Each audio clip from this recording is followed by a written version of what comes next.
Metalheads Podcast. Metalheads Podcast. Go.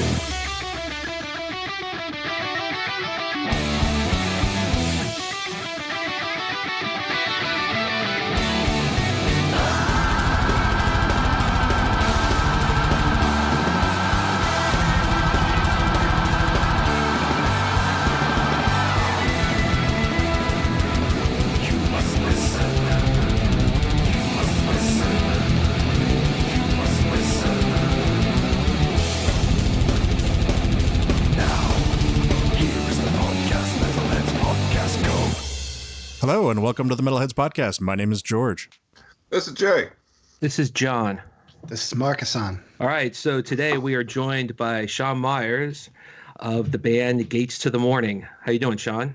Good. Thanks for having me, guys. Doing good. Yeah, welcome. So if you're not familiar with this band, this is, I believe, your labor of love, is it not, the band? That's exactly right. And, I'm a working musician, so I do a lot of teaching and then a lot of, jazz and blues gigs, which I love. But it was kind of just like, doing a lot of music that's, I don't want to say it is work, I don't want to make it sound like it's a bad job or anything, but I needed something that was an outlet for me. So this is my labor of love. So why don't you tell everyone about this band of yours, Gates to the Morning? So when I say we, I started out about, I think it was 2008. It was right after I got out of high school, which was around 2008, 2009. And I had a home studio set up, and I was getting okay at it. I was getting pretty good with learning how to do all that stuff. So I said, I'm going to record my own black metal project. So, and I thought it was kind of going to be in the wave, second wave kind of symphonic black metal, sort of like, Demo. I love Demo Borgir, love Emperor, love Enslaved, Arcturus, all those type of bands. I wanted to play black metal with keyboards in it. So I got halfway through the recording process, and I still to this day don't know what happened, but all the files corrupted, and I was about halfway through it. Oh, that sucks. Yeah. So, and then at that time I was about to go into school for jazz, and I was not very good at jazz. So I felt like, this thing, crapped out halfway through. I don't have time to restart it. So it never actualized itself. So I kind of just forgot about it, to be honest with you. And I just remember the name Gates to the Morning. That's about the only thing I could remember from it. And a couple of riffs, which I actually, so then in 2016, towards the end of 2016, I just started writing riffs kind of by accident. And I wrote one riff, and I said, which was actually the last track on the album, Return to Earth. And I said, you know what? I really like this. I'm going to record this. I don't know what's going to come of it, but I'm going to record this. And then a couple of weeks later, I had the day off, and I was just all of a sudden out of nowhere, I put a camera on because I knew something was happening, and I just recorded myself. And I must have got half the material for the album in that one day. Just a total burst of creativity, which is really, took advantage of it. And so what I decided to do from there on out, anytime I picked up a guitar or any instrument, really, piano, I would make sure I recorded it no matter what. It didn't matter if I was just messing around for 5 minutes, I would record it. So that's how I built up all the material, and then brought it into the studio and had some friends help me out with it. I didn't think it would be anything more than a studio project. I didn't even think I was going to sing on it. I thought it was going to be instrumental. I had never sang before in my life except in college choir class where I basically lip synced everything. I faked my way through it. So yeah. It kind of just built from there. And then the guys told me, they're my good friends who played on the record. And they said, they expressed interest in playing it live, which I didn't, I thought that would be too much work. I didn't bank on that happening. So then it just then I started taking it a little more seriously as we went through the recording process. I was liking the way things sounded, and then they expressed interest to play it live. So it just kind of blew up from there. Mm-hmm. Yeah, Sean, I hope that you've invested in significant backup capabilities since I literally just Amazon. You lost earlier. I just got a new a second backup hard drive because now I have all the material. Good job. So yeah, it literally just arrived at the door. So I've learned. So you mentioned initially recording at home, but then you mentioned going into the studio. Now, is this your studio or an actual like brick and mortar recording studio that you did the album at? So we did the album at Backroom Studios in Rockaway, New Jersey, which, you know, when I was doing my home studio stuff, that was about 10 years ago. And I was actually interning at Backroom Studios. Mm-hmm. And through, you know, losing the tracks and just realizing things, I said, you know, sound engineering is not for me. But so but this time I went to Backroom, the place I used to intern at, because that's actually where I rehearse with a lot of bands. I keep all my drum sets there and everything. So I knew that was going to be the place. And Kevin Antrician, I've known him since I started interning there, and I just trusted him. He knows the music, and he's got an amazing resume he's built up. He was the guitar tech for the Deftones. Then he was friends with the Dillinger Escape Plan guys, and then eventually he became guitar tech, and then he even played guitar in Dillinger. So he's like, I just really trusted him. I knew him well, and so that's where we went, and I just had no doubts in my mind about going there. You know, you brought up how the album started, that you started writing some instrumental pieces, and then it kind of morphed. I found it interesting. I can't remember, you posted a few weeks ago about that, how, you know, at the first, when you started, this was just supposed to be an instrumental album, and you can get that feel when you listen to it. And then you started adding vocals, first with female vocals, then you decided to get in yourself. Right. Did you ever at any point think that you'd be adding any vocals to the whole album, or did you just kind of add them where you thought they wanted to go? Because you can get the sense that it is kind of a long piece of instrumental music that kind of ebbs and flows and goes all over the place. So I just found it really curious when I was listening to it this week. Yeah, no, you're right on about that. So the first thing, I didn't even know what it was going to be like going into the studio. So Kevin asked me, he's like, so what is this project? What is it going to be? And I said, well, it's kind of like instrumental, black metal, prog. You know, I threw out about 10 different labels, and he's like, what the hell? You know, and I said, well, and I might have some female vocals. And he said, oh, I know just exactly who, before he even heard the music, he said, I know who you need to get. And that ended up being Meg Moyer, and she just like, completely, it was a perfect fit. But at the time, I was like, I might do vocals. So the only thing I originally planned on doing was Freezing the Sundials. I knew that song. I said I was going to have vocals on that. And I was like, well, that's going to be kind of weird if only that song has vocals on it. And no, so all the parts came in piecemeal. You know, I was reluctant. Every song that I added vocals to, I was reluctant. I was like, oh, I'm going to sing on another track, you know. But I just kind of went for it. And then, you know, the album ended up being, I think there's about, I'm going to guess half the tracks have vocals on it. So, yeah, but it definitely came in piecemeal as I built up courage to do it all with song by song. Which, when you did your vocals, what did you start with first? Were you on the clean side, or did you go with the harsh vocals? Which did you feel more confident getting into? That's a good question. I think we started with the cleans because, but it went back and forth. But I went with the cleans because I was so curious. I had never heard my voice before. So I really wanted to know what I sound like. You know, I had been in bands in the past where I recorded, and I did do the growling vocals. So I kind of knew what I would, more or less what I would sound like. The clean vocals, I was like, oh, man, it was scary. So I wanted to do those first and get those out of the way. So, and then I kind of alternated back and forth. You go ahead and listen to those demos. You're like, who came in here and re-recorded these when I wasn't around the other night? What's that country twang? Well, yeah, it's good to know that you can do the cleans before you do the harsh vocals, because if you do the harsh vocals and then you're like, nah, I can't do the cleans, never mind. Yeah, right, exactly. So, well, that's interesting because you have a song on the album that I think is fairly ballsy that you've never really sang before, which is Chapel Perilous. Yes. Yeah, you know, that's quite a long bit to be singing. It's not an a cappella song, but it almost, the vocals almost dominate like an a cappella on there. Yes. Yeah. You know, and so if you've never done clean vocals, that's fairly impressive to pull it off.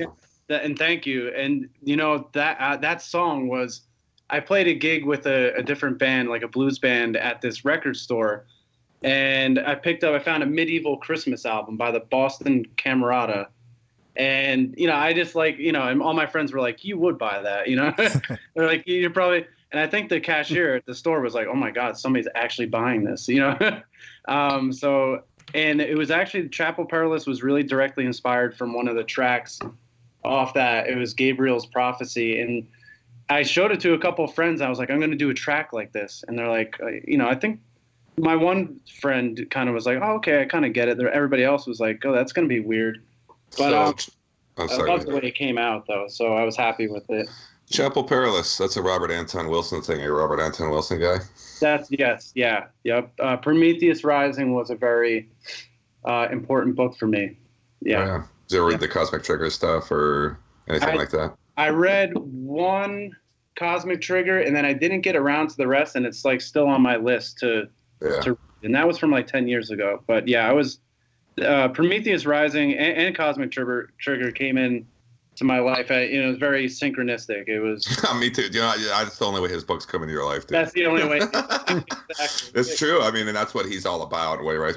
He passed on a few years back now. I ran into him a couple of times. I live out here in the Bay Area. Oh wow, cool. Yeah, and he has a habit of anybody who approaches him of inducting them as a pope and that religious thing, that fake religious thing is society or something like that. Yeah, exactly. Yeah. So all right, we just throw the rest of you off there. That's cool. Not at all. Threw him a curve. Do you know him, George? Do you know Robert Anton Wilson? The name sounds familiar, but I haven't read him. He's great. He's kind of the psychedelic mind traveler guy. He's written a couple novels, and then the Cosmic Trigger ones are like this 3-volume thing. He's written about his own life and experience he's had. This stuff's great. And he writes about everything from Aleister Crowley to Timothy Leary to whatever, and just finds connections and all these things. And it's great. He's the perfect Bay Area guy. I have to check it out. So Jay, you said mind traveler. Is that code for LSD, maybe? Oh, for sure. Yeah. I didn't even intend it to be code. I should have just said he's an acid taker. Well, no, as Sean, you don't know this, but I grew up in the Bay Area as well. Really? Jay is. So, I mean, to joke about stuff like that is almost common. If you're from out that way. So Hayden Ashbury thing. Yeah. I lived 3 blocks away from there for years. So oh really? Yeah. There you go. Yeah. They can have it. Well, that makes sense that's an influence on that, because the album, it's about a journey. It's about your journey, right? You want to talk about that a little bit, Sean? Yeah. So I mean, kind of, well, it all ties together. So around the time that I found the book, I mean, that's all ties together. Actually, I never even realized it until now. I think around 17, I just kind of went through, I guess, what you'd call in layman's terms or whatever, an existential crisis, and really things just turned totally upside down, and I was like, "Whoa, what the fuck is this?" And I had dealt with, depression before, anxiety, things like that. But this was different. I was like, what the fuck is this? And I knew not to medicate myself for it. But although I did feel very, very manic or very schizo, whatever, I don't want to throw out labels, but I couldn't really put my finger on what it was. And I was like, something's strange. And but I knew, because I worked in a pharmacy for 11 years, a mom and pop store. And just something about, I knew medication it was something different.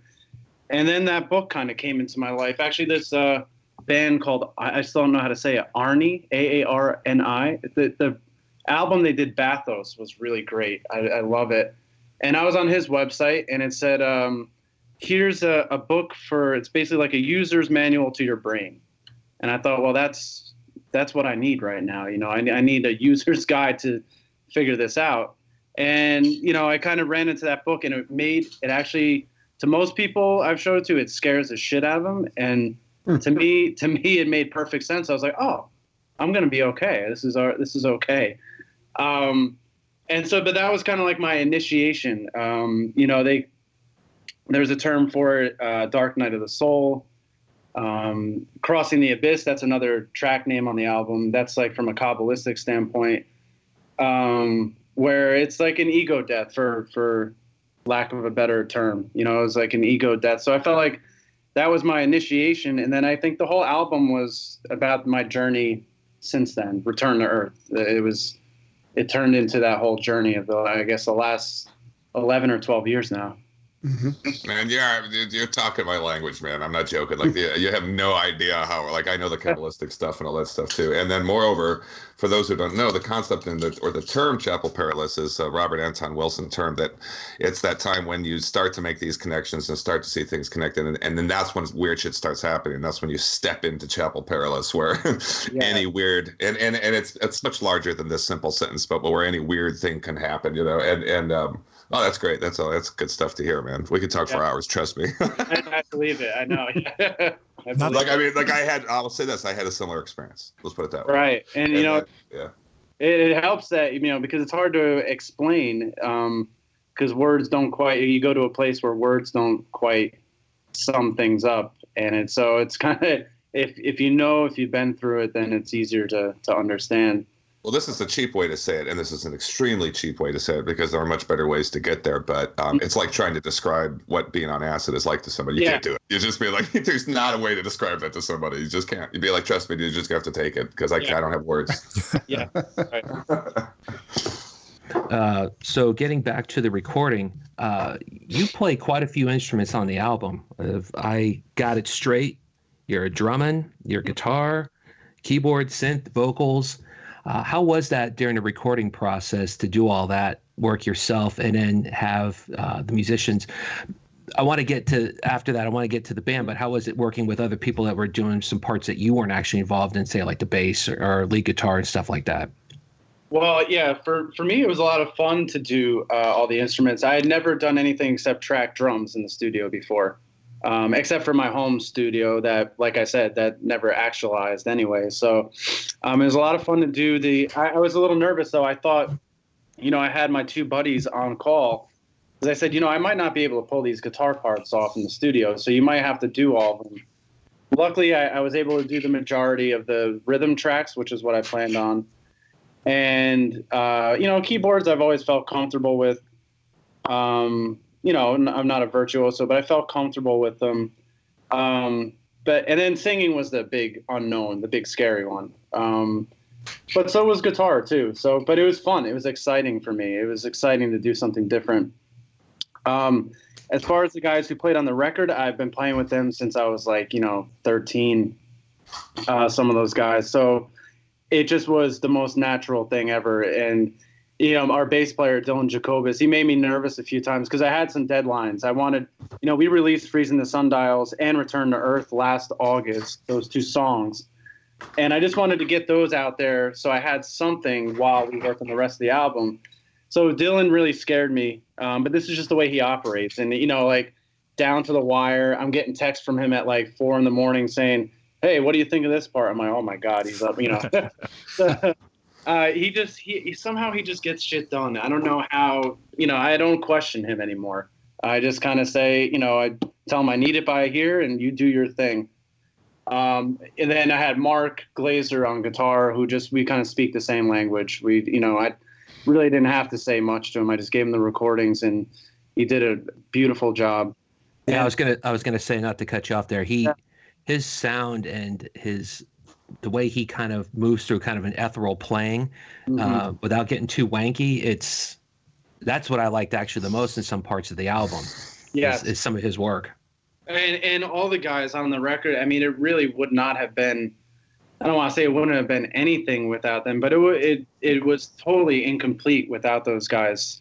And then on keyboard, I had my buddy Anthony Gobiel, who lives in Los Angeles. So he did about half the tracks. I kind of just sent him over the tracks and said, here, do what you can. And I didn't really explain anything. I was ready to chart everything out, map everything out, chord charts, everything. And he's like, no, I'll just ear it out. And he knew what to play too. And, it was just so it was super easy working with those guys because we have such history. And then there was John Lopez, who I also played with for a long time, who did the acoustic stuff and classical guitar. And those parts were just perfect for him. And then we had Aiden McAvoy, who did the harp on Chapel Perilous. And funny enough, I just had her I always thought of her as a harp player. And then when I put out an ad, I said, we need a live keyboardist. She was the first person to get back to me. And I said, shit, I didn't even think about that. You play keyboard, don't you? So working with everybody was super easy, and it just would not be even close to the same thing without them. So have you been playing shows with these guys? Yeah, we just we had a really great run of shows at the beginning of the month in July. So we played with just to name a few bands, and Ghostbound was the first night, and Gyre. Those guys were great, and we just fit well on stage together. It was a great night. We played at St. Vitus in Brooklyn, and then we did a few dates with Ephemerans, which was awesome, very cool, which featured a lot of friends in Windfarer. But Windfarer is spelled Windfaerer or something like that. E-I-E-I-O.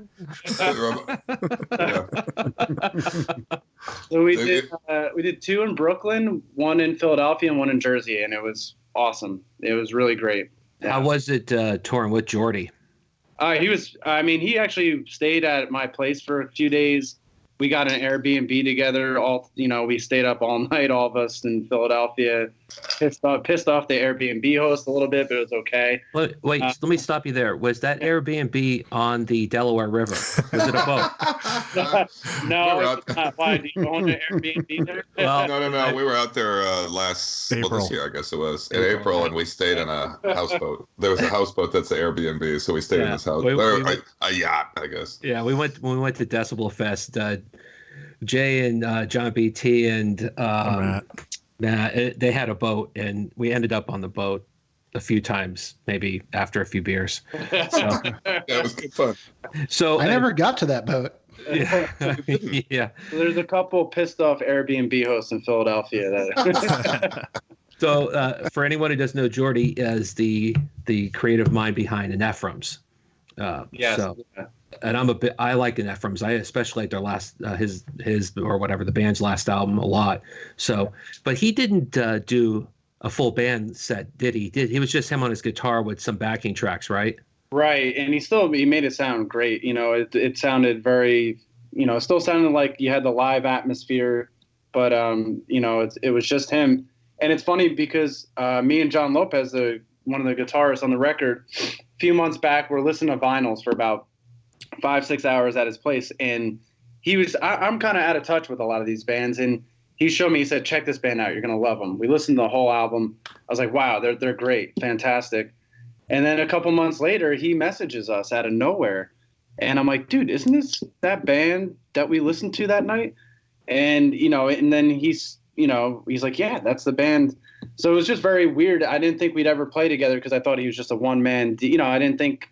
I never thought this band from, Minnesota or Minneapolis was going to come ask us to tour with them. So, hey, I guess I'm Chapel Perilous, dude. There you go. I'm telling you. The synchronicities were like off the wall. Yeah. So it was very cool to see that. We loved having them. It was awesome. Well, that's great because I believe Jordy's just like you. It's a very DIY for him, I think, also, isn't it? It is. Yeah, it is. Yeah. It was cool to see a little bit of myself in him and see what I'm doing and see what he's doing. And it was, I saw myself in him a lot, which is really cool. How were those shows attended?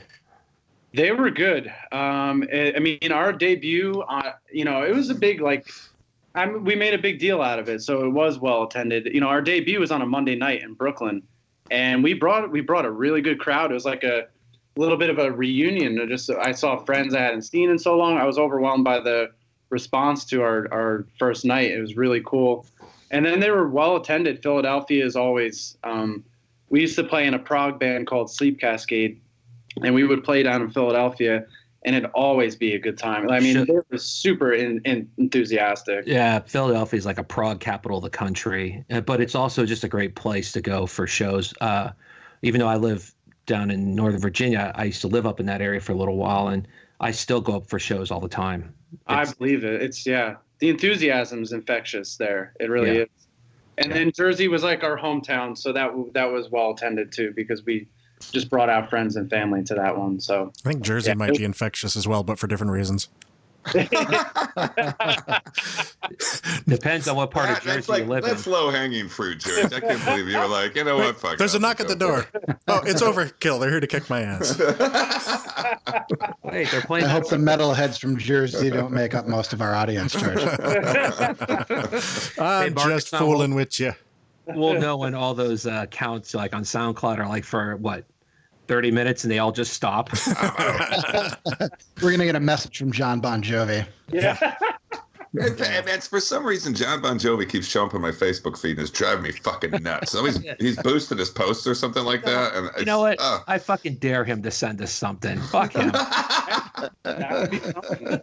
Now, if it was Springsteen, that would be something else. Springsteen's a much better representative for our state than Bon Jovi, in my opinion. I agree. How about Southside Johnny? I mean, maybe that one might be better. Southside Johnny, yeah, I don't. That name rings a bell, but somehow I don't know that. It's like a way low end Bruce Springsteen type. Yeah, it's like Bruce opened for him once and that was it. Yeah, and then they've always opened for Bruce after that. Who did the album artwork? So this guy Jesper Alvermark. I was struggling finding the artwork, and I had a picture, wasn't too crazy about it, and Mark Laser was like, dude, you can't. He's like, you got to use something that really fits the aesthetic. But I was frustrated because I couldn't find anything, and then I was looking through my iPhoto gallery, and I found that picture. I don't know. I must have found it on the internet one night and really liked it and saved it and just didn't think anything of it. And I looked at it and I said, holy shit, the album was already named Return to Earth. And then there's a lot of themes. There's a winter kind of theme going on, and then Rekindled, and she's decorated in fire. So there's just a lot, and she's kind of, returning to Earth. Naked. So yeah, naked. Yeah. And that's how you do it, right? Yep. Not going to be wearing clothes. So I said, holy shit, this just really fits. And I sent it to Mark, and he said, yeah, that's it. So it took me a good month to find out, because that picture was pretty well spread over the internet, but it took me a good month to find Jesper. I don't even remember how I did it, but it was a lot of research. And I got in touch with him, and he was more than happy to let us use the work at a really extremely fair price. And I was very grateful for it. Awesome. Yeah, it's pretty cool. It catches the eye, the contrast between the top half and the bottom half. And, it also naked. It does. Yeah, boobs, but it does fit. It does fit the aesthetic, as you say. I mean, both thematically, but also your production is so hyper crisp. I think in the best kind of way. That's a compliment, by the way. And there's something hyper crisp about that image as well. I don't know. It is. It's the perfect cover for your record. Thank you. I like it quite a bit, even though Angry Metal Guy trashed it. He did. I know. It's funny. I thought they were going to hate the music, but say, oh, I love the artwork, and I was so let down by the music. But it was the other way around. He's like, oh. I swear. And he's like, the music's not bad, but that artwork is atrocious. And I was like, really? That I could see, I get it. It's not for everybody, but it's pretty fun. But I'll be honest, they were treating that like that was the original album cover for Smell the Glove from Spinal Tap. Right. If anyone remembers, a naked lady. What is it? She describes it to him as a woman just on her knees, greased, naked with a chain around her neck. Yeah. Nobody's anybody until they've been trashed by Angry Metal Guy. That's true. You know what? Right, yeah. Yeah, we but believe that on this podcast. But that's good. That's good press, though, for you, isn't it? Still, it doesn't matter. It was, yeah, it really was. And I saw between Greg, I hope I don't say his last name wrong, Greg Canelti from Metal Injection. He really hooked us up and put us on Metal Injection, streamed the album. And from Angry Metal Guy and Metal Injection, I saw the stats on, I think it was Bandcamp. They huge spikes from both those things. So yeah, it was really. The Angry Metal Guy thing, though, like when they trash it, and I'm serious about this. I know you guys have something similar, and it doesn't have to be that website, but I've read reviews where they kind of trash something, and I'm like, God, it sounds like I'm gonna fucking love this. You know what I mean? Like just by the nature in which they trash it. You know what I mean? Like, totally, yeah. Reviews, right. Yeah, they're like, I don't like it for this reason. I'm like, well, that sounds like something I would love. That's the problem with reviews. They're so subjective to each person that you can't really take anything with it. Yeah, you have to take everything with a grain of salt because you can't believe anything because this person could be polar opposite of what you like. And yeah, Exactly. I really only use reviews to know that an album exists, and then I go check it out myself. Exactly right. And I think everybody wants to jump to the score before they read the description. And, it's like, the review for me is just a little, like you said, it makes me aware that it exists, and then I go check it out. But did you like the review? Because I thought there was a lot of complimentary parts to it, though. I did. I mean, I would have been, if they gave it a 0.5 rating, I would have said, thank you for reviewing it, and that actually probably would have got us more views if they give it 0.5. I don't know. Oh, but, probably. Yeah. Definitely. Yeah. Not everybody's machine head who can get a shrug. Of course, that was Decibel, not Angry Metal Guy, but it's still the best review ever. It really is. Did you hear about that? No, I didn't know. They gave Machine Head a review. Yeah, Decibel magazine in their review section, the score for the last Machine Head album was a guy shrugging. Wow. Well, John, that calls to mind the SF Gate thing, or the SF Chronicle, how they do it with the guy sitting in the chair, which is. Oh, Jay, just real quick. So they have this thing we used to call it the pink section. It was in the Sunday paper, and it was like 80 or 90 pages of just entertainment for the week in the Bay Area.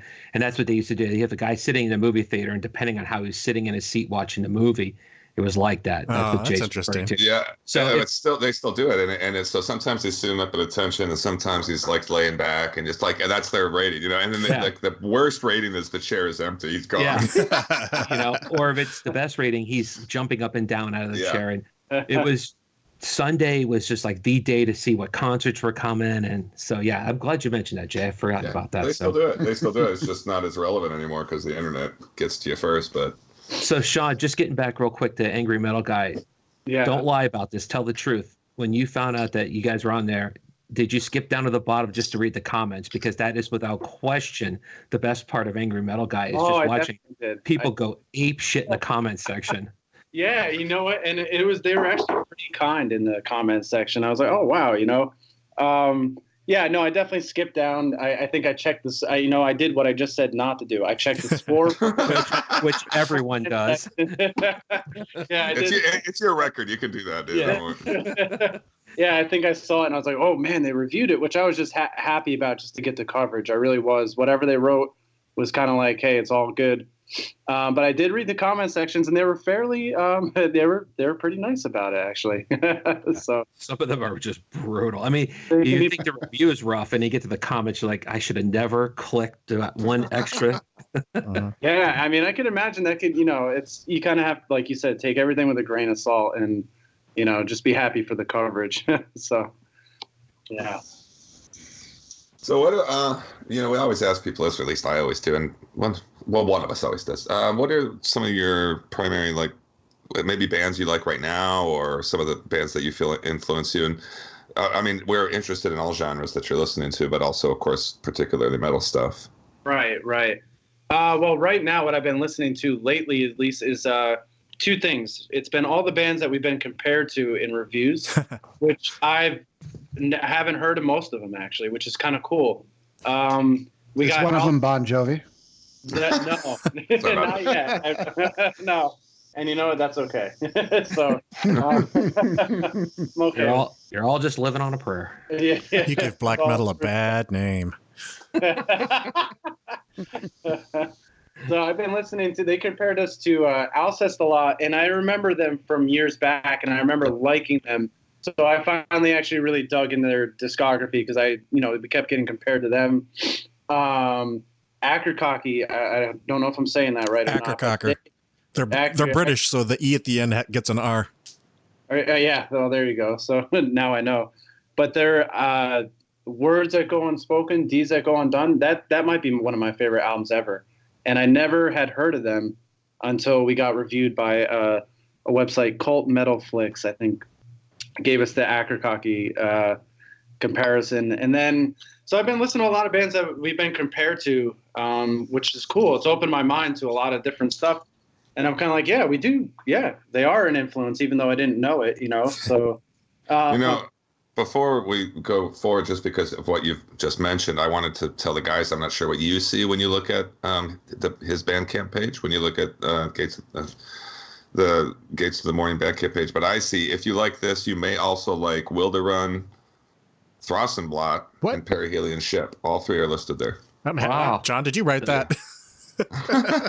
Well, those are all bands we've had on the pod, and all bands that we like. Yeah, possibly George while I was drinking the other night. Yes. Yeah. That's the automatic generator thing there. So that's not John's doing. That's great. Oh, I see. I thought you meant in the comment section. No. It's just if you scroll all the way down on any given. Yeah, and it's got those. I have to check that out because I haven't heard of any of those three bands actually. Oh, you'd like all three of them, dude. Yeah, see, that's the thing. I'm definitely out of the loop when it comes to metal, and I have my friends get me.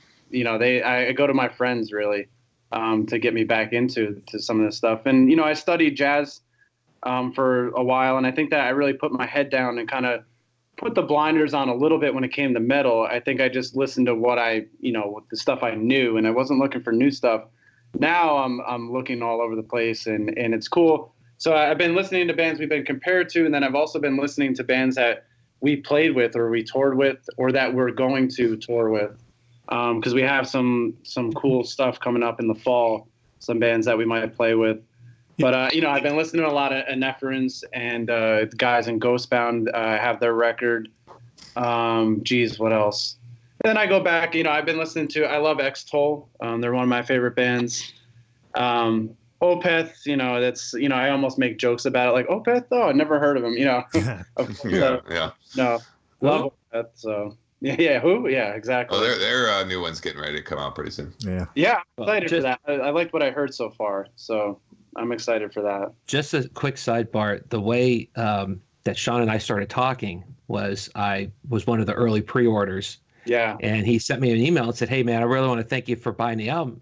By the way, is your email address any kind of reference to the song from Opeth?" And 20 some emails later, cool stuff pops up from there all the time. Whoops. Yeah, that's the wrong one. Yeah. That still was good, though. Yeah. So it was supposed to be. Sorry, I was a little loud. Hey, so you brought up Opeth. Just real quick, getting back to Angry Metal Guy. How did you feel about the fact that they kind of referenced Black Immortal Rose with you guys? Oh, I read that and I was just like, okay, fuck, this is what I want to hear. Yeah, and and that review was really cool. I loved it. And it's good to hear. I like hearing what people have to say. I don't take things too seriously or too personally, but that was really cool. Morning Rise is still one of my favorite records, and Black Rose Immortal being like 20 minutes long or something like that. Yeah. And anyone who's ever been to, not much anymore, but for the previous years, and I've been to more than a fair share of Opeth shows, that is the one song that gets screamed out by the dude who's the drunkest in the back the whole fucking night. Yeah. And for that reason, they'll never fucking play it, dude. I've seen them play it. I believe I've seen them play it, actually. Have they done it? Yeah, okay. They did it. Yeah, on one tour they did it. It was either that or it was maybe Advent. They said it was a song. Advent. I think it was Advent. Yeah, maybe that's what it was. Because I think the only amount of time they've spent playing it in the U.S. was like about 15 seconds during like a little jam session where Mike was fucking with people. Yeah. Right. Yeah, exactly. Right. And just for your information, that drunk dude in the back is John. I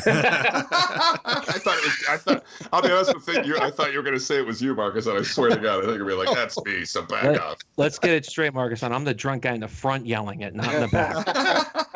Unless it's the Triptychon set at Decibel, then. Had to bring it up again. No, I love TR to death. No, actually, Sean, a quick story. So Triptychon, when they played, I had no idea that Hannes Grossman was playing drums for them at the time. Oh, wow. I'm a huge fan. I'm a former drummer myself. I don't play anymore because I don't have a drum set anymore. And at the end of the show, everyone seemed to want to point out the fact, hey, did you see Hannes playing? I'm like, motherfucker. But with that said, I was spending time with my friend who had a good time at the festival. Let's put it that way. Yeah. You were babysitting. And he's our metal butler, as Metalheads butler. Markisan aptly named him for us. Right. So Was he in the tent, the safe zone tent or something like that? You know, that they have at festivals or? No, he was just dressed out. I was the safe zone tent at that You point. were. Right. Well, I love, it's funny about Hans Grossman. I teach a lot of students, and that's my primary source of income. And I show them, doesn't matter what style of music they're playing, because the first thing I see in drummers when I'm teaching, they're very tense. And sometimes you think to get faster or to play stronger, you have to, tighten up and everything. And I say, I use Hans Grossman. He does a playthrough of, it might be one of his own tunes that he wrote, because he writes his own music. And I'm like, look at this guy. And he's like, he's blazing fast, and look how relaxed he is. So it's kind of funny. I use him all the time in my lessons. I'm like, check this guy out. This is what you want to be like when you're trying to play. Yeah. Tension does not equal speed. That's just all there is to it. Exactly. That's an important lesson. Yeah, exactly. You should also tell them, look at his snare drum. You see the little wear out spot on the snare? He's hitting the same spot every single time. Oh, he's precise. Yeah. He's awesome. He's very fun to watch. Yeah. Yeah.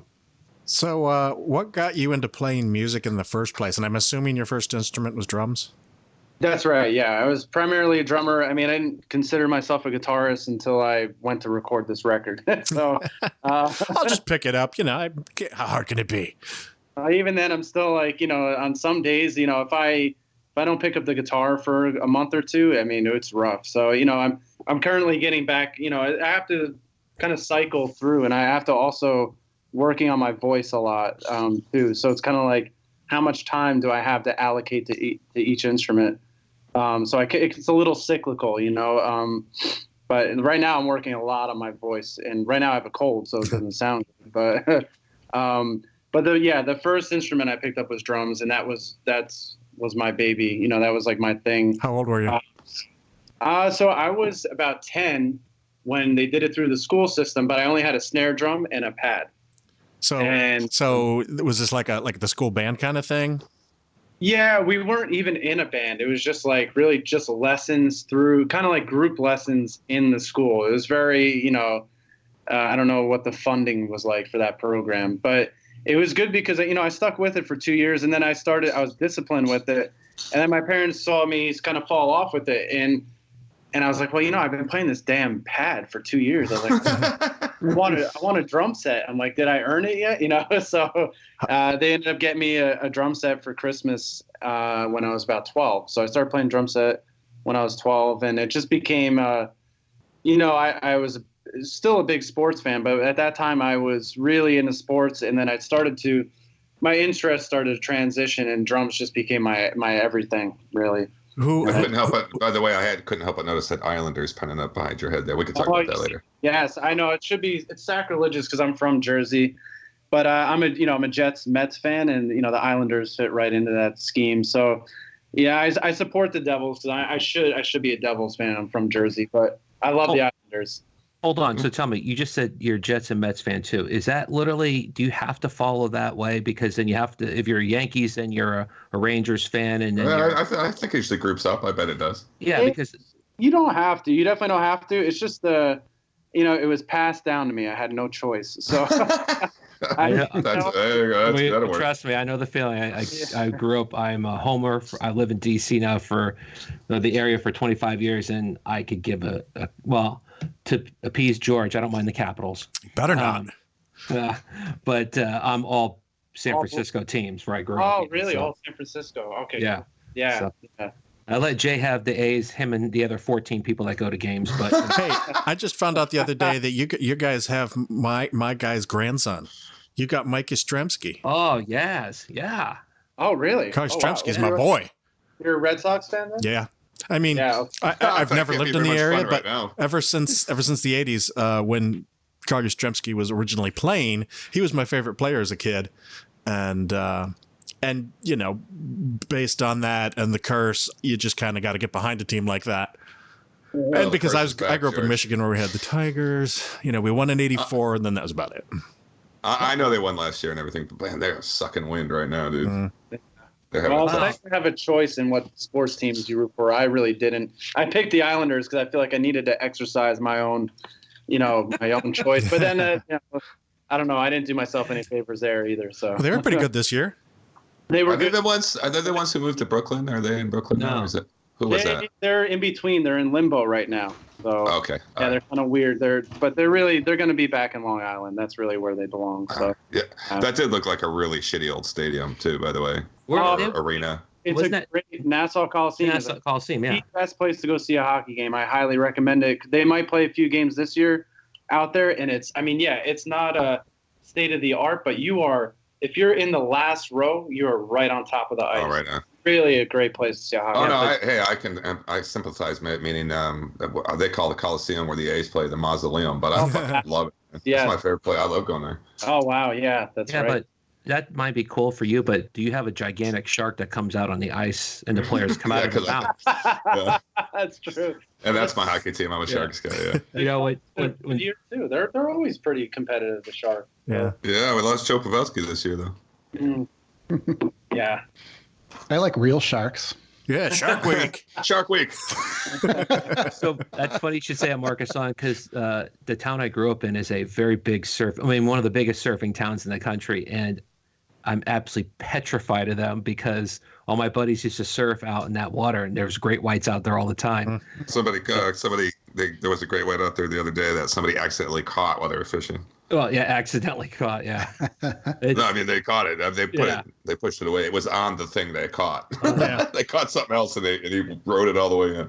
They're huge out there, so yeah. I like sharks too, but on television. Yes, that's where I like them. I don't go when I go to the beach. I don't go in past like knees. Even then, I'm looking around for the little guys. I don't want to be that. I don't want to be that guy that says we need a bigger boat. I don't want to be the guy who's legless. Yeah, Robert Shaw, Jaws. yeah. His telling of when he was in the water. What was that? The in Indianapolis? Oh yeah, where he goes in and 200 tournament. Yeah, How many men went in? that made me read up on that. Man, that was just terrifying. Well, one of my favorite scenes ever is in any movie is when they start singing, right? Show me the way to go home. Yeah. I love that scene. That's something about that is, yeah, I love that movie. But you remember the song they're singing right before that? Because that song often goes through my head about these fair Spanish ladies. Or he sings it a lot. Maybe That's right. That's right. Yeah, that's right. The ladies of Spain. Yeah, but I love that show me the way to go home thing. Yeah, that's good stuff. Well, we Yeah, the didn't. beauty. Sorry. Go ahead, George. I was gonna say we're not off track at all. So we're par for every episode there. Hey, all right, I'll get us back on. So you guys did some live shows, and you mentioned you're going to do some more live shows. So what is there anything you can kind of announce now, or you have to kind of hold it on wraps? Are you going to come to DC? I actually think I would love to come to DC. It's not quite on the map quite yet, but I definitely would love to get down there. Well, we know a guy. Yeah. Dude, all right. Well, we'll be in touch. We'll make that happen because I'd love to do just as much of the East Coast as possible. I think it's safe to say we recently got compared in an article to Opeth, which we all know, and then Varajas, these guys from Chicago. Fabio, who's behind the whole band, is from Italy, but he's moved to Chicago. And so I kind of, I was like, oh, cool. Once again, another band I never heard of that, I want to listen to them. I checked them out. I love the music. So I gave him a shout out on all the social media platforms. And then he said, oh, thanks for the shout out. And we started connecting. He's like, well, I want to do some shows on the East Coast. So we're putting together something. The dates aren't finalized. Like even the cities, there's a couple things that are in limbo right now. But we've put the word out on Facebook to all these different promoters. So the word's out, so it's not like a secret. Mm-hmm.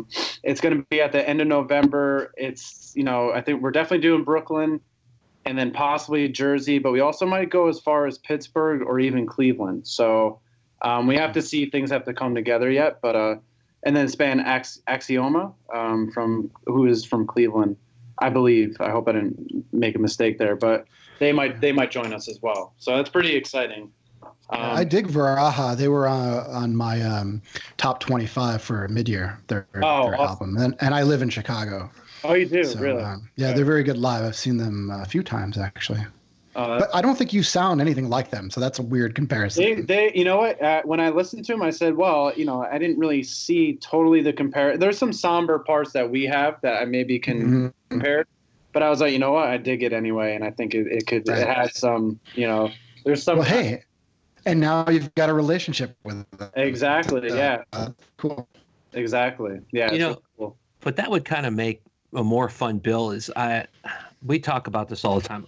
It's great to go see bands that all play the same music, but sometimes I want to see bands that kind of jump around sound-wise. Like they do in Europe. Yeah, and it doesn't have to be that much different, but, you go see 4 death metal bands in a row is like drinking like 8 IPAs in a row. I love IPAs. There you go, right? But after a while, your tongue just gets destroyed, or like drink 4 stouts and you're, on the podcast yelling, man, I'm fucked up, and so, which we've all done at some point. Man, I am hammered. I'm Oh shit, I'm really fucking hammered. By the way, Markisan, that is by far the calmest man I'm hammered I've ever heard in my life. And he's consistent. I got 2 different samples where he's saying the same thing I'm hammered from different episodes. He's a pro. Well, that'll be a pretty cool tour then. I think it's kind of, you guys are. I agree with Marcus. It's a lot different, but I think it would make for a good variety of a show. So I think so. It gives it a little bit of an ebb and flow to the lineup rather than a barrage of the same thing. So yeah, it's different but complementary. I think I agree. A great lineup. It's a good way to put it. Yeah. That is a good way to put it. Hey, so when you guys did your 4 shows, are you doing the vocals also? Because I watched all the videos where you guys were playing live. And I had a hard time with the red lights, that they were using. Hard to see. To see the mic. Yeah. Do you have a mic there? Yeah, that's me doing the vocals. We wanted to get Meg Moyer on board to do live vocals, but it just didn't work out right now. But we're hoping that she might join us in the future for some live shows. And then we were auditioning some other female singers, and just didn't work out. It's too last minute. It might be something that's nice for the future, but in a way, it's kind of good it didn't work out because it got me a little settled into my role. And yeah, it was challenging. I mean, drumming and singing and screaming at the same time. But it was, I kind of said, all right, well, let's go for it. It was kind of like going in the studio. It was like, let's see what happens. So yeah, that's mostly me. And then Dylan Jacobus, the bassist, he also does some live vocals as well. Yeah. I just saw Tumult. I guess about a week and a half ago, they played at Atlas Brewworks, which Will, who's also on the podcast, he's the main guy at Atlas for booking the shows and everything. And their drummer sings, he growls. Oh, really? Yeah. He's the guy we know, by the way, that would book you. Oh, okay. Yeah. Will. Yeah. Okay. He's not here today.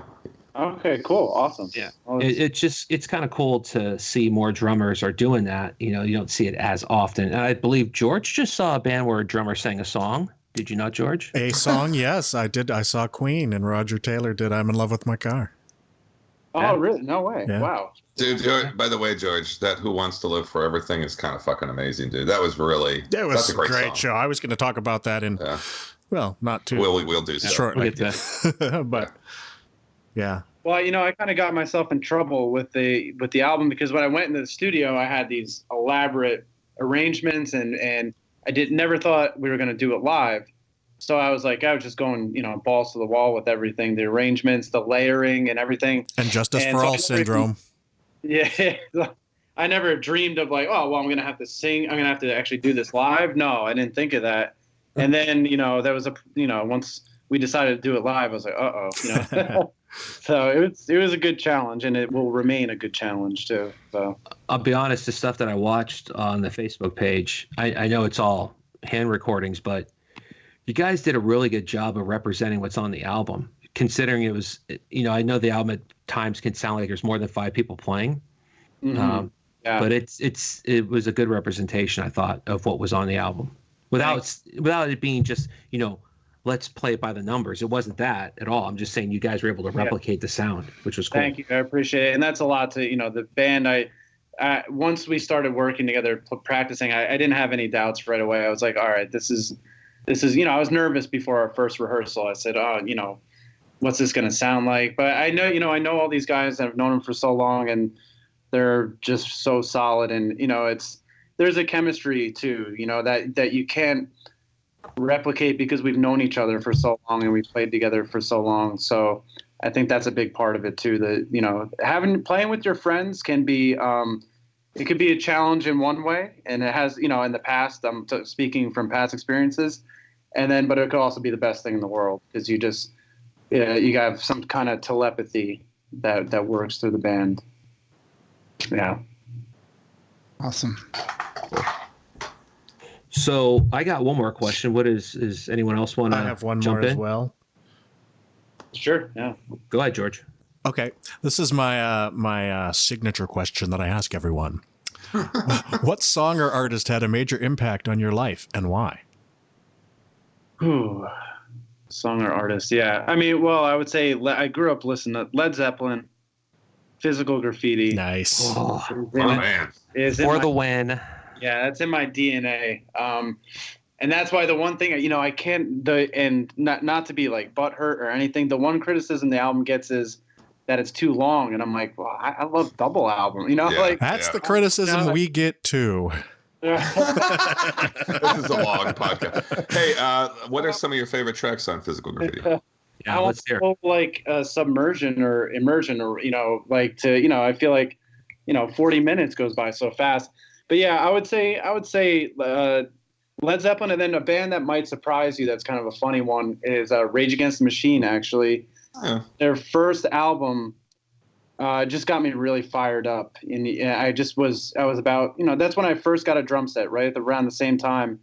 And I just loved that first album. And I said, so I remember listening to that album and saying, I'm going to be a musician. I said, I'm going to do music. Awesome. So that was kind of a click for me and a light bulb. That's it.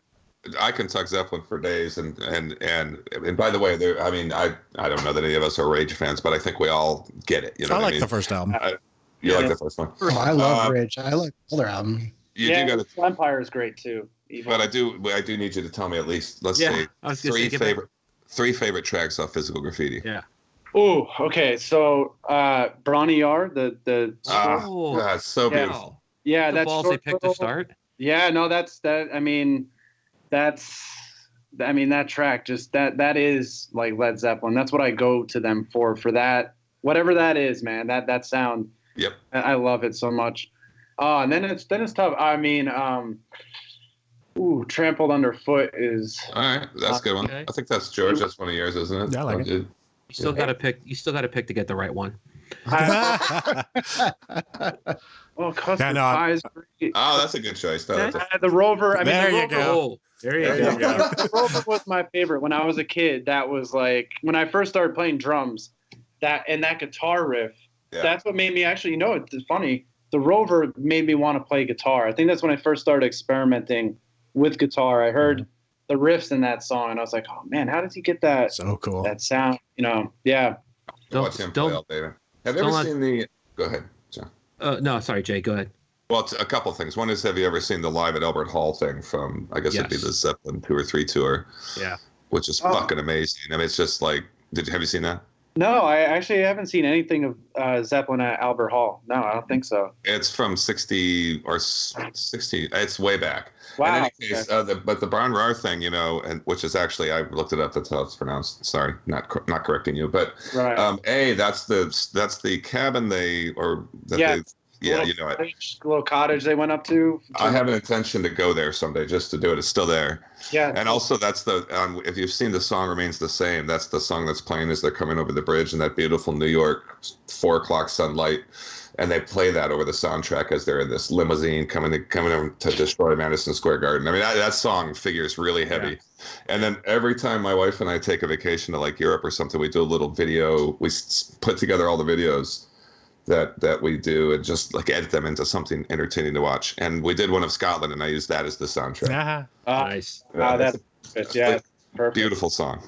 Yes. Yeah. So the song I was going to say for the win, and it's always for the win as far as I'm concerned, is "In My Time of Dying." Yeah. It's just, yeah. To me, it was. Everyone always wants to point to "Stairway to Heaven" and "Kashmir," and I'm like, okay, I get it, but where the pure power came from in that band was that a song like that to me. That I agree. You know what? That's to me. That's more the And it's blues. I get it, but I don't care. It's still awesome. So it's powerful. And I think what people go to for Stairway, like you kind of said, they go to Stairway to get that out of Zeppelin. I think I go to In My Time of Dying to get that same feeling. This doesn't count as the epic, but Night Flight. I fucking love Night Flight off that record, dude. That's such. I received a message from my brother across the border, man. It's time to come home. You know what I mean? I love that song so much. Yeah, Jay, his Robert Plant's moment where he has that one individual piece in the middle of the song where the song just stops and he just does that one. Oh, mama, well, I think it's time I'm leaving. Yeah, it's fucking great, dude. Yeah. I could talk Zeppelin for hours too. So. Oh yeah. Yep. Cool. All right. A fine choice. Any other questions? And John had a question. Yeah. So last thing here, and unless Markisan, do you have anything? I'm good, John. Go for it. Okay. What's next for you guys? I know that you said recently that you had a Devin Townsend moment, which I believe that's a little bit of an influence. I think it said that at least on your Facebook page, but you were like, yeah, I just started writing and I just didn't want to stop, which sounds like you did on the first album. You were hanging out one day and then wrote an album, which is kind of cool. Yeah. So do you have new material? Are you working on stuff? What besides the shows you mentioned that are coming up, what else is going on with you guys? Yeah, so we want to stay busy live, but we want to also, be selective. We all, it's a big band. It's 5-piece, possibly 6 in the future. So we're playing live, but we're being very strategic about where we play live and how many times we play. But we will be as active as possible live. We had such a blast this at the beginning of the month that I think we're all pretty pumped up to keep playing live.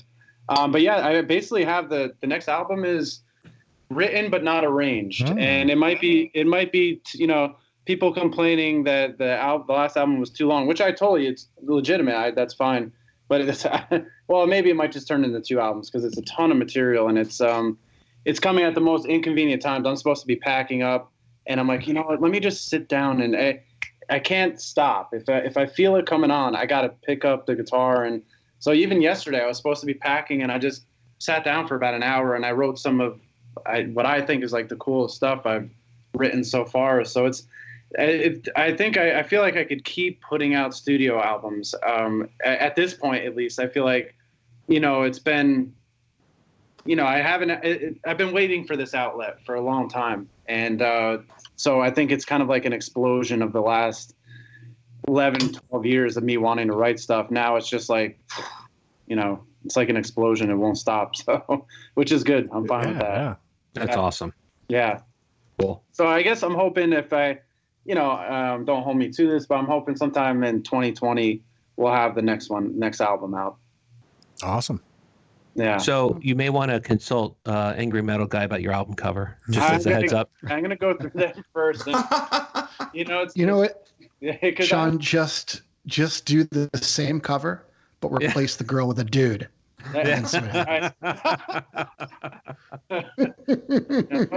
whole yin and yang kind of thing. It would be funny though if they were like, it's so much better too. You know what I mean? Like you just like something out and clicked for them. Yeah. And you know what? I would make it summertime on the earth, on top.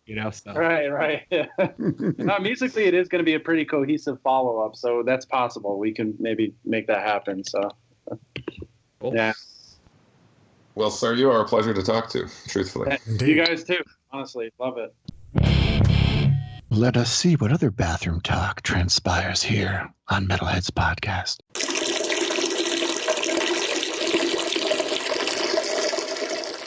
Okay, so we took a little break after the interview, and before we get into the episode proper, what are we all drinking?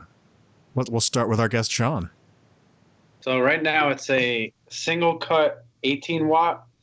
It's a session IPA, but it tastes really full. So it doesn't really taste like a typical session IPA. It's really good. Nice. Markisan, what do you got?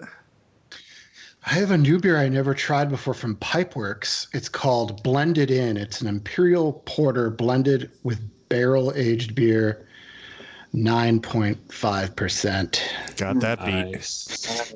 And I got another one on deck. Yeah. Let's go with John next.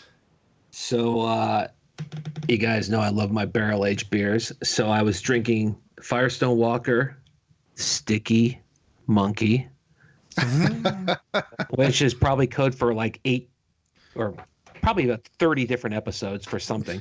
But it's a barrel-aged quad from 2016, and it's excellent. Ooh, sounds great, John. It is wonderful, and I would love to share it with you guys if I could. And Jay, what do you got? Coffee, water. Yeah, I haven't had coffee. I just ate supper right before we got on, so beer would. If I drank any beer right now, it'd be a waste of money. So I'm too full. So, but I'll have mine later. I've got some 21st Amendment Brewery in the fridge, chilling as we speak. I'll whip it out when we're done. I'm gonna watch the A's game and I'll start drinking my beer. But I am drinking water out of my commemorative A's bullshit plastic soda cup. Nice. I'm just about finished with a new beer that I was recommended yesterday. It's by Nightmare Brewing, and it's called. Oh, I love Nightmare. Yeah, Mancuerda. Have you had that? I have not had that one. It sounds dirty. It is. The podcast people won't be able to see it, but it's like this. The guy. I was looking at the Adroit Theory stuff, and the guy was like, "Oh, you should check this out. We don't get much of it in, and it's got like a picture of a guy who's like all bloody and tied up in ropes, like he's going to be drawn and quartered, and then there's a little reaper on a throne in the background, and."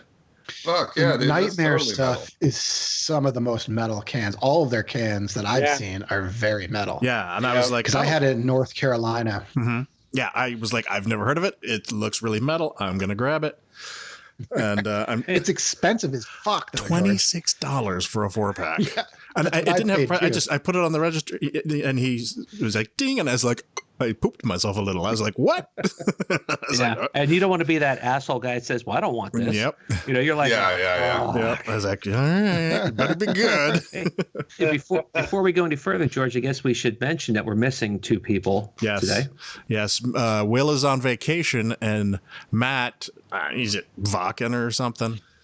Yeah. So he's sending us little messages and texts and videos and stuff. He's keeping us apprised of what's going on.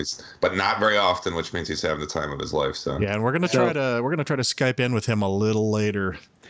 Before, since you mentioned Vakken, Jay, did you see the? I did. Yeah. Did you see also Priest is doing their first 50th anniversary show there? I did. I'm literally being like that because now it's like so hard not to. You should totally buy a ticket and then not go. Yeah. Well, I am having to do the math right now on Merciful Fate. Like I'm literally playing the odds right now. Are they going to come to America or not? Which Hank Sherman has assured me personally by liking my comment that they are, but I don't know. We'll see. So I did see that show. Still, it would be awesome to see them at Vakken. Wouldn't it? It would, and you know what would be even more awesome is if I didn't have to stand in a piss-filled field and I could see Priest from like 20 feet away on their 50th anniversary. True enough. And you got to make some concessions, John. No, John, I think you will, though. I think you will get that chance. I will be the grumpy old man that says, "I'm not traveling over there." And I think they'll do it upright, though. They will. But it would still be really awesome to see him at Vakken. Yes. Indeed. And I just wanted to say I'm now finishing that nightmare and entering a different nightmare of Enter Night by Stone, of the Metallica beer. Oh, is it good? I haven't tried that. Is it good? It's actually pretty good. I mean, it's Stone, It's IPA or? It's pills. Oh. Yeah. What album is that based on? The good one. I can say that. Will's not here. I've also finished my beer, and I am entering a new nightmare called Crooked Stave. Ooh. Untitled art. It's the coconut cream pie blonde stout. Dessert. Well, do you guys ever buy beers solely based off the art? Like same thing. Yeah. With, Sure. Oh yeah, especially metal art. Have you ever heard of Adroit Theory? Yeah. Well, yeah, they're local here, and all their stuff is so metal looking, and it's great beer too. Yeah. All right, well, let's move on to news. Well, actually, a couple of bits that I should mention. I added some stuff to the script, and I didn't send out a new one because I'm like that. All right, so a couple of things before we get into the news. First off, we still have a few shirts left from Decibel. If you've seen the awesome new artwork and the shirts that we've been wearing, let us know. We still have one small, a couple of larges, a couple of XL, and a couple of 3XL shirts left. So if you're interested, get a hold of us and we'll hook you up. Also, I wanted to talk briefly about a couple of the shows that we've seen recently. Will and John and I and TR saw Iron Maiden last week. Or was that 2 weeks ago? Last week. Yeah. And a couple days ago, I saw Queen. So, John, what did you think of the Iron Maiden? They had a little bit of difficulty starting off, didn't they? Well, okay, so it's early in the tour. If you're familiar with how Iron Maiden tours, if I'm not mistaken, I think they usually start in Florida. Doesn't Nico live down in Florida? Yeah, his restaurant. And they usually kind of start out that way.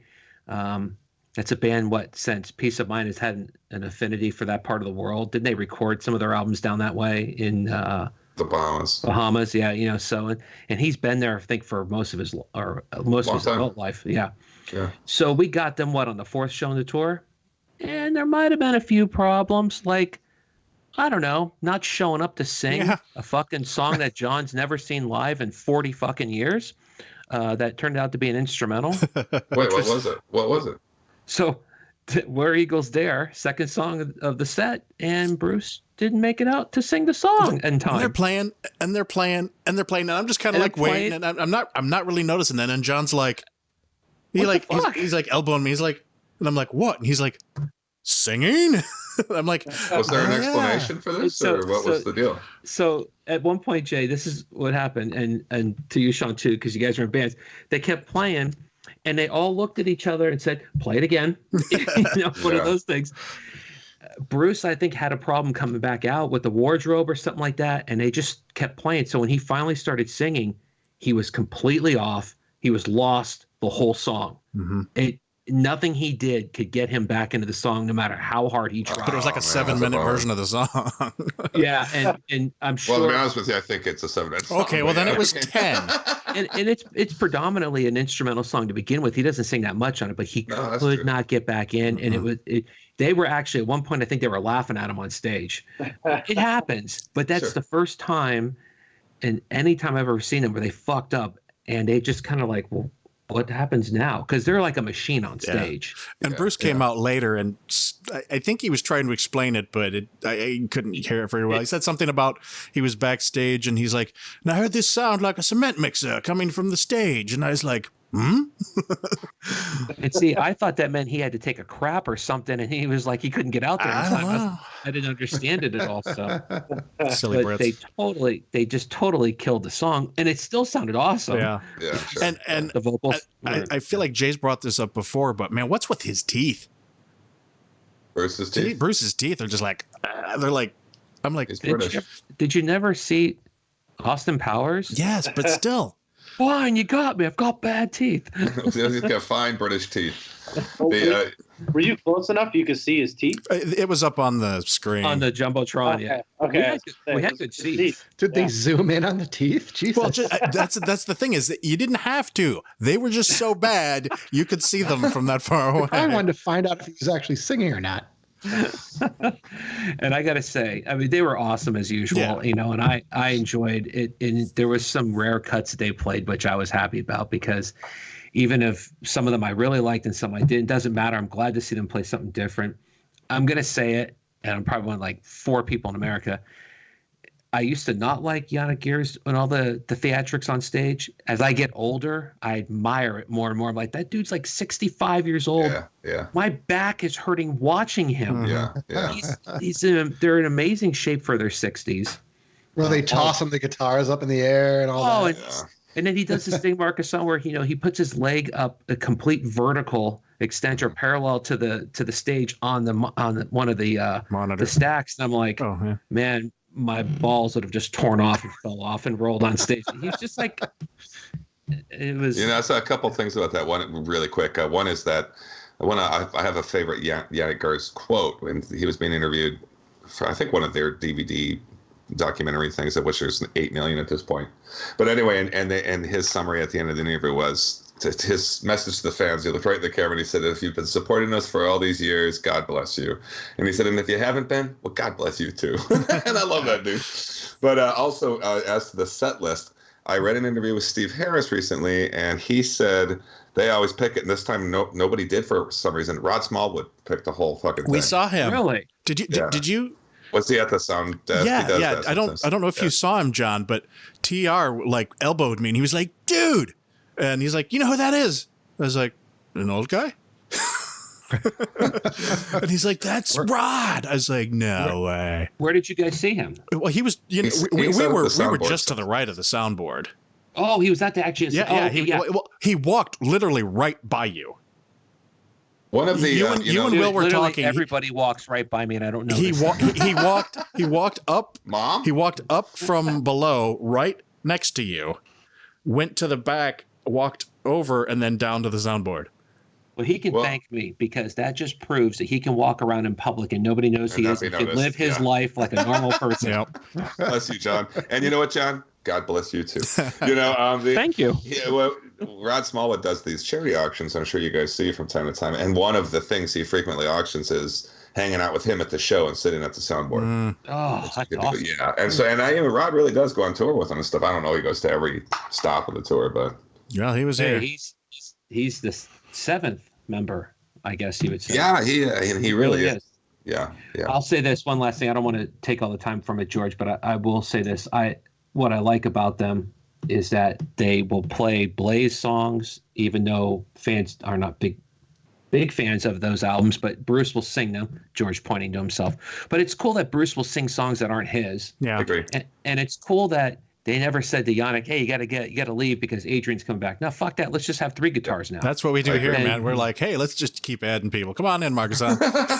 It is a class move, though. I agree. I've always thought that was a class move. And think about this now. This band's been together, this 6 guys now, since 99, you know, and so, which is hard to do as they get older. And so I'll take it. I thought the show was great as usual. You know, they're always good live. Yeah. And I'll be honest, I've been down on Nico for years because I felt he was getting a little old and struggling. I know he has some problems with his legs, I guess, and feet. And he was outstanding. Mm-hmm. He sounded really good. I know it's early in the tour, and I'm sure he probably takes a beating as the time goes on, but he was on spot the whole show. But dude, also to do it, he does Where Eagles Dare with 1 bass pedal. He doesn't have 2 bass pedals. Right. And that's like a famous thing that he does, and why that he does. And for them to do that early in the set, honestly, like when I assume maybe he warms up ahead of time. But my point is, for a 65-year-old guy to do that, that's pretty fucking cool. Yeah. That's some John Bonham footwork right there. Yeah. You guys are making me want to see Maiden. I wasn't going to go to see it. I'm going. You always I can't gotta wait. go. I got my ticket. The stage setup is great as long as they pull the camouflage off, you know, and don't leave it up for an hour like they did at our show. But, you know, it's a fun show, and there's a lot of fire, and there's some cool duels with Eddie on stage, and you know, the airplane. George, can I ask you? Can I see your shirt, George? You're wearing a Maiden shirt. That's a Live After Death shirt. Yep. You got a Live After show. I got the Live After Death. I got the Number of the Beast, and I got the Aces High. And for the record, that's George, $150, by the way. George, I went online thinking I'm gonna fuck George. Literally. I'm gonna get these shirts dirt cheap, same fucking price online. All right. Yeah. Wow. There's a $5 fat tax on each big shirt. Yeah. I was going to say, John was mentioning the Blaze stuff. I thought it was interesting, and I'm guessing they probably don't do this in other countries. But in this country, when introducing the Klansmen, he had to make sure people were spelling it right with a C. I to be honest with you, I think that he just did that just to do that. I couldn't imagine that would. He's doing that every night. But if he is, that's kind of lame, to be honest with you. Yeah, because of Maiden fans now. If you're a Maiden fan, you know that's not what it means. But okay, I see where it's coming from. And I got while I wasn't all that thrilled with that one, the other. Oh, that's an epic fail right there. I'm going to give you a little bit of something. All right. The other one, the Sign of the Cross. Sign of the Cross was pretty cool. Yeah. If they were going to pick 2 songs, those were the 2 I'd want to hear. Yeah. Lord of the Flies would have been cool too. Bruce is awesome on that one when he sings it. So. Well, I'm glad you guys get to go to the show together. That's really awesome. Yeah. Oh yeah, we Marcus, I was like, I don't get to do anything with anybody, but I get to hang out and drink with certain bands. Well, I was hanging out with Nate from Immortal Bird, and he was talking about going to Maiden. So you guys should go to Maiden together. I know, maybe. McCall, man, go. I mean, we drank for 6 hours straight. Holy shit! So wait, Man, so I'm we hammered. caught you 3 hours in. yes, exactly. Marcus We kept going. We went to another bar after He that. says it's the message. Just I've been drinking. It was a great 3 date. hours. I got to say, that guy is a good conversationalist. Nice. We'll go out and pick up Immortal Birds. Thrive on Neglect. There you go. Underwateraudio.com. Yep. George, Queen. Maybe you'll talk about Queen a little bit. Yeah. Briefly. As anybody that knows who Queen are knows, Freddie Mercury died a long time ago. And they've been out on the road with Adam Lambert, who did one of their songs on American Idol. And they found it was a good fit. Not a big fan of his solo music, but he sounds pretty good with Queen. And after seeing Bohemian Rhapsody, my wife decided that she wanted to see them. She's never been much of a Queen fan, but she liked the movie and decided that she wanted to see them. So we went to see them. And it was a really great show. Adam Lambert is definitely no Freddie Mercury. There were times where he couldn't go where Freddie could go, but he was still pretty damn good. And but for me, the epic moments of the evening were when the original Queen members, Brian May and Roger Taylor, both sang a song. Brian May came out and did 39 from A Night at the Opera, which is one of my all-time favorite Queen songs. And he came out on the catwalk and sat down on a chair with a lone spotlight and talked about the whole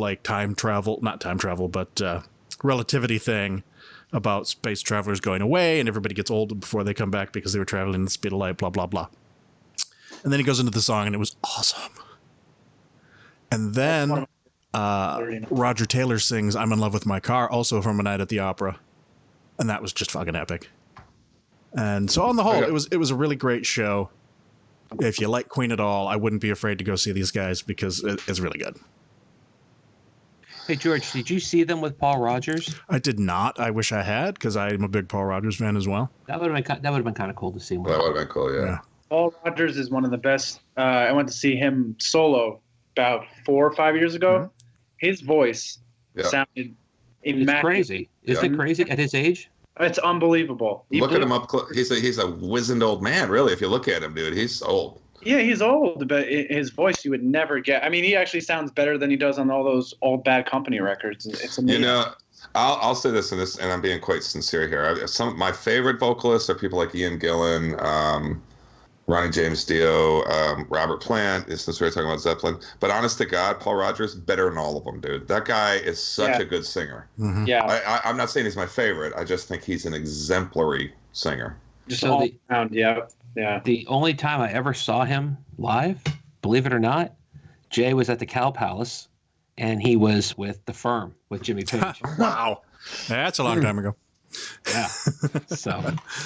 When did you see him as Paul Rodgers, Sean, or what? It was like Paul Rodgers group thing, or I think the only song he did was I Can't Get Enough of Your Love. That's the only one you would have known from the, his typical catalog. This must have been 4 or 5 years ago, and I think he just did a lot of blues standards and he did a lot of standards and cover songs, but beautifully That's cool. rearranged in a really beautiful way, and very solid band, and I couldn't get over how good he sounded. Amazing. They don't talk. They don't get mentioned enough in proper conversation, musical conversations. But Free with Paul Kossoff and Paul Rodgers. Yeah. That's honest to God, dude. Those are some of my favorite old school records. The Free records. Yeah. Yeah. Cool. Yep. Very cool. Well, it sounds like you guys had a blast. It does. And good shout out to John for bringing up the Paul Rodgers Queen thing, which is pretty good too. They actually did a record that's not bad. Mm. All right, we will now move on to the news.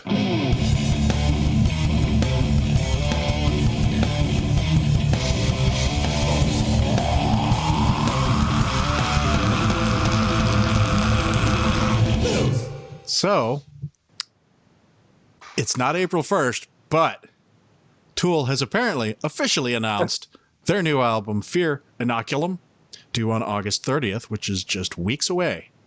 That was a lot of enthusiasm out of John. Well, can I add one quick thing to that news thing too, which is also Friday. I think it was their stuff all went on iTunes, yes, so on and so forth, which they've resisted and they're all in the top 10 on iTunes or something like that. Yeah, indeed. I don't personally dislike I have everything by them. It's just Chinese democracy type drama. Yes, of waiting for this, and they're worse actually. Guns N' Roses, at least Tool released an album in the 21st century. just release the fucking album already. God bless it. Yeah, there's going to be a lot of pressure on this one.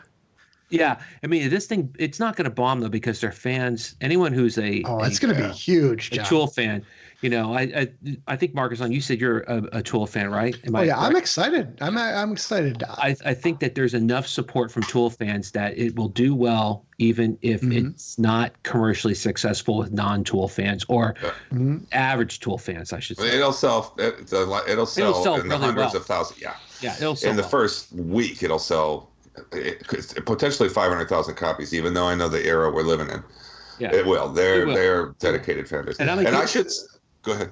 I was just saying, I'm a huge Danny Carey fan. I love his playing. It's just, I think I get kind of tired of the monotonous, we're working on it. And that's like 2013, you know? So that's all. That's what bothers me the most. Yeah. Well, I mean, 13 years is a long time to wait, but it's worse because they always kind of put out those cryptic messages of, you know, we're working on it, or they're kind of teasing you over the years. And that sucks. But now that they've officially announced it, I think I kind of turned a corner on it. I'm like, all right, this is coming out. This is exciting. You know, I love their music, and they haven't released any singles I can't or anything, wait to see it.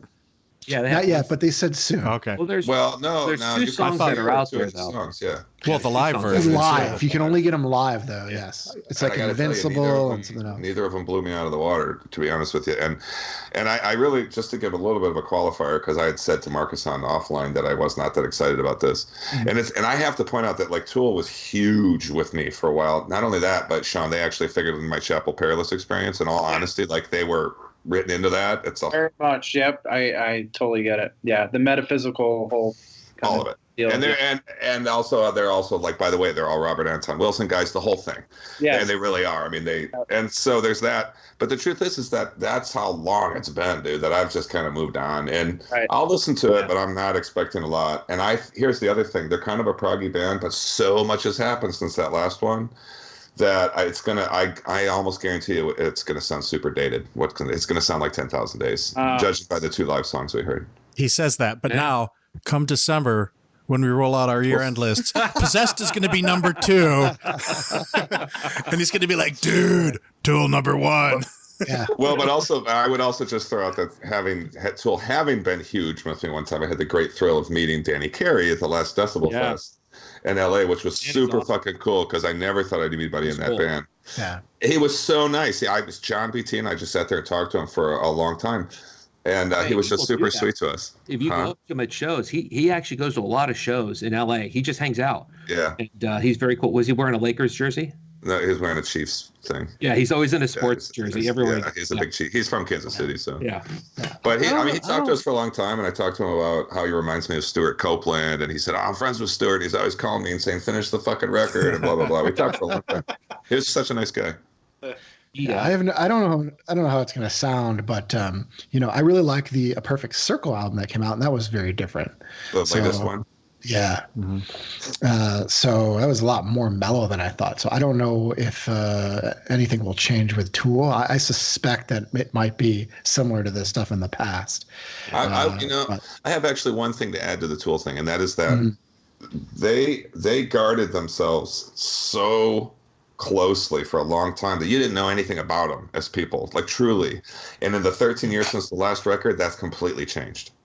And that doesn't mean anything. It's just like one of the cool things about Zeppelin was this weird mystique.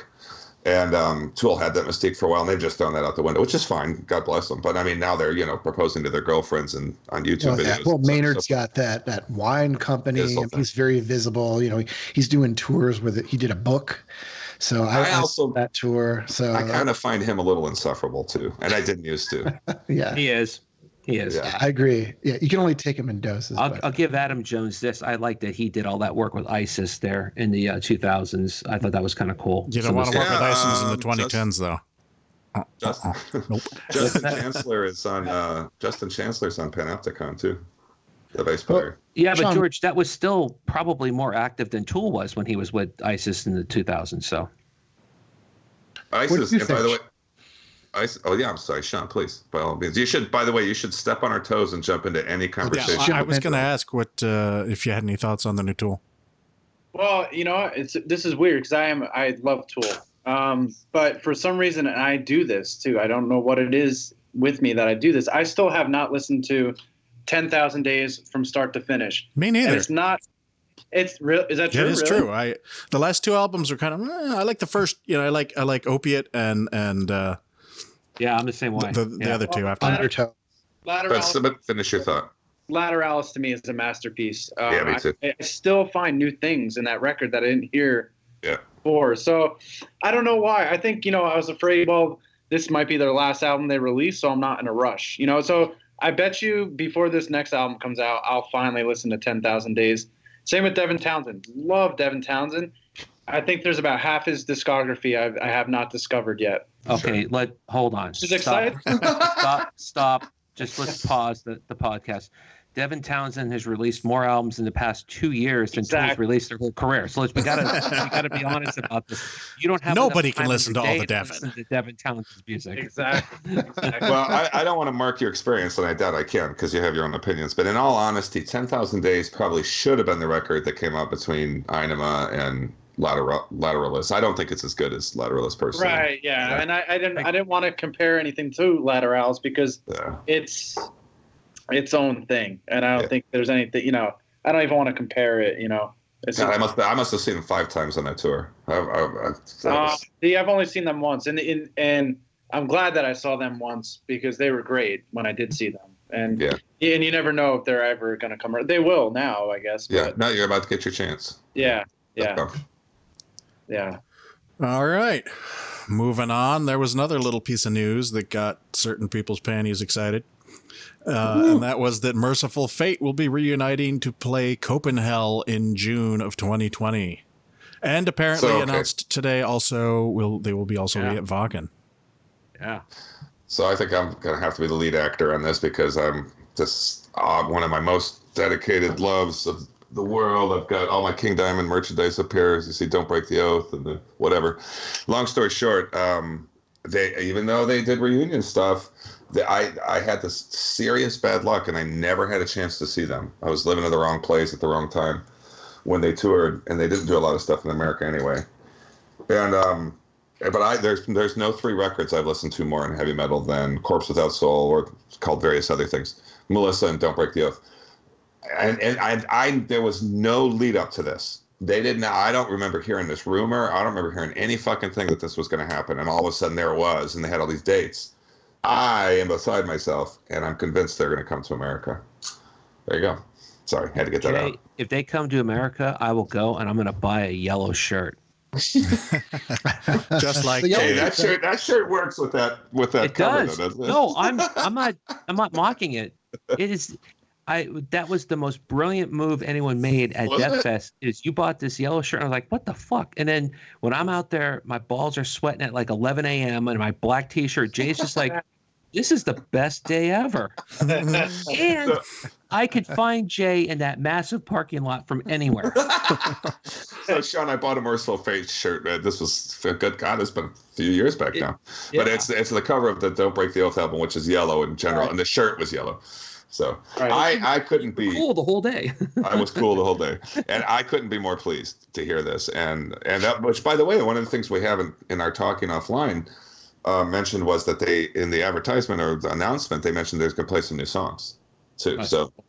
So I don't know if that means a record, but yeah, they said that they were going to play the first mini LP, Melissa and Don't Break the Oath, and then That's also awesome. new songs. Mm-hmm. Unfortunately, it was also announced that Timmy Hansen's not going to be a part of it because he's got cancer, so he's not going to be able to do the reunion.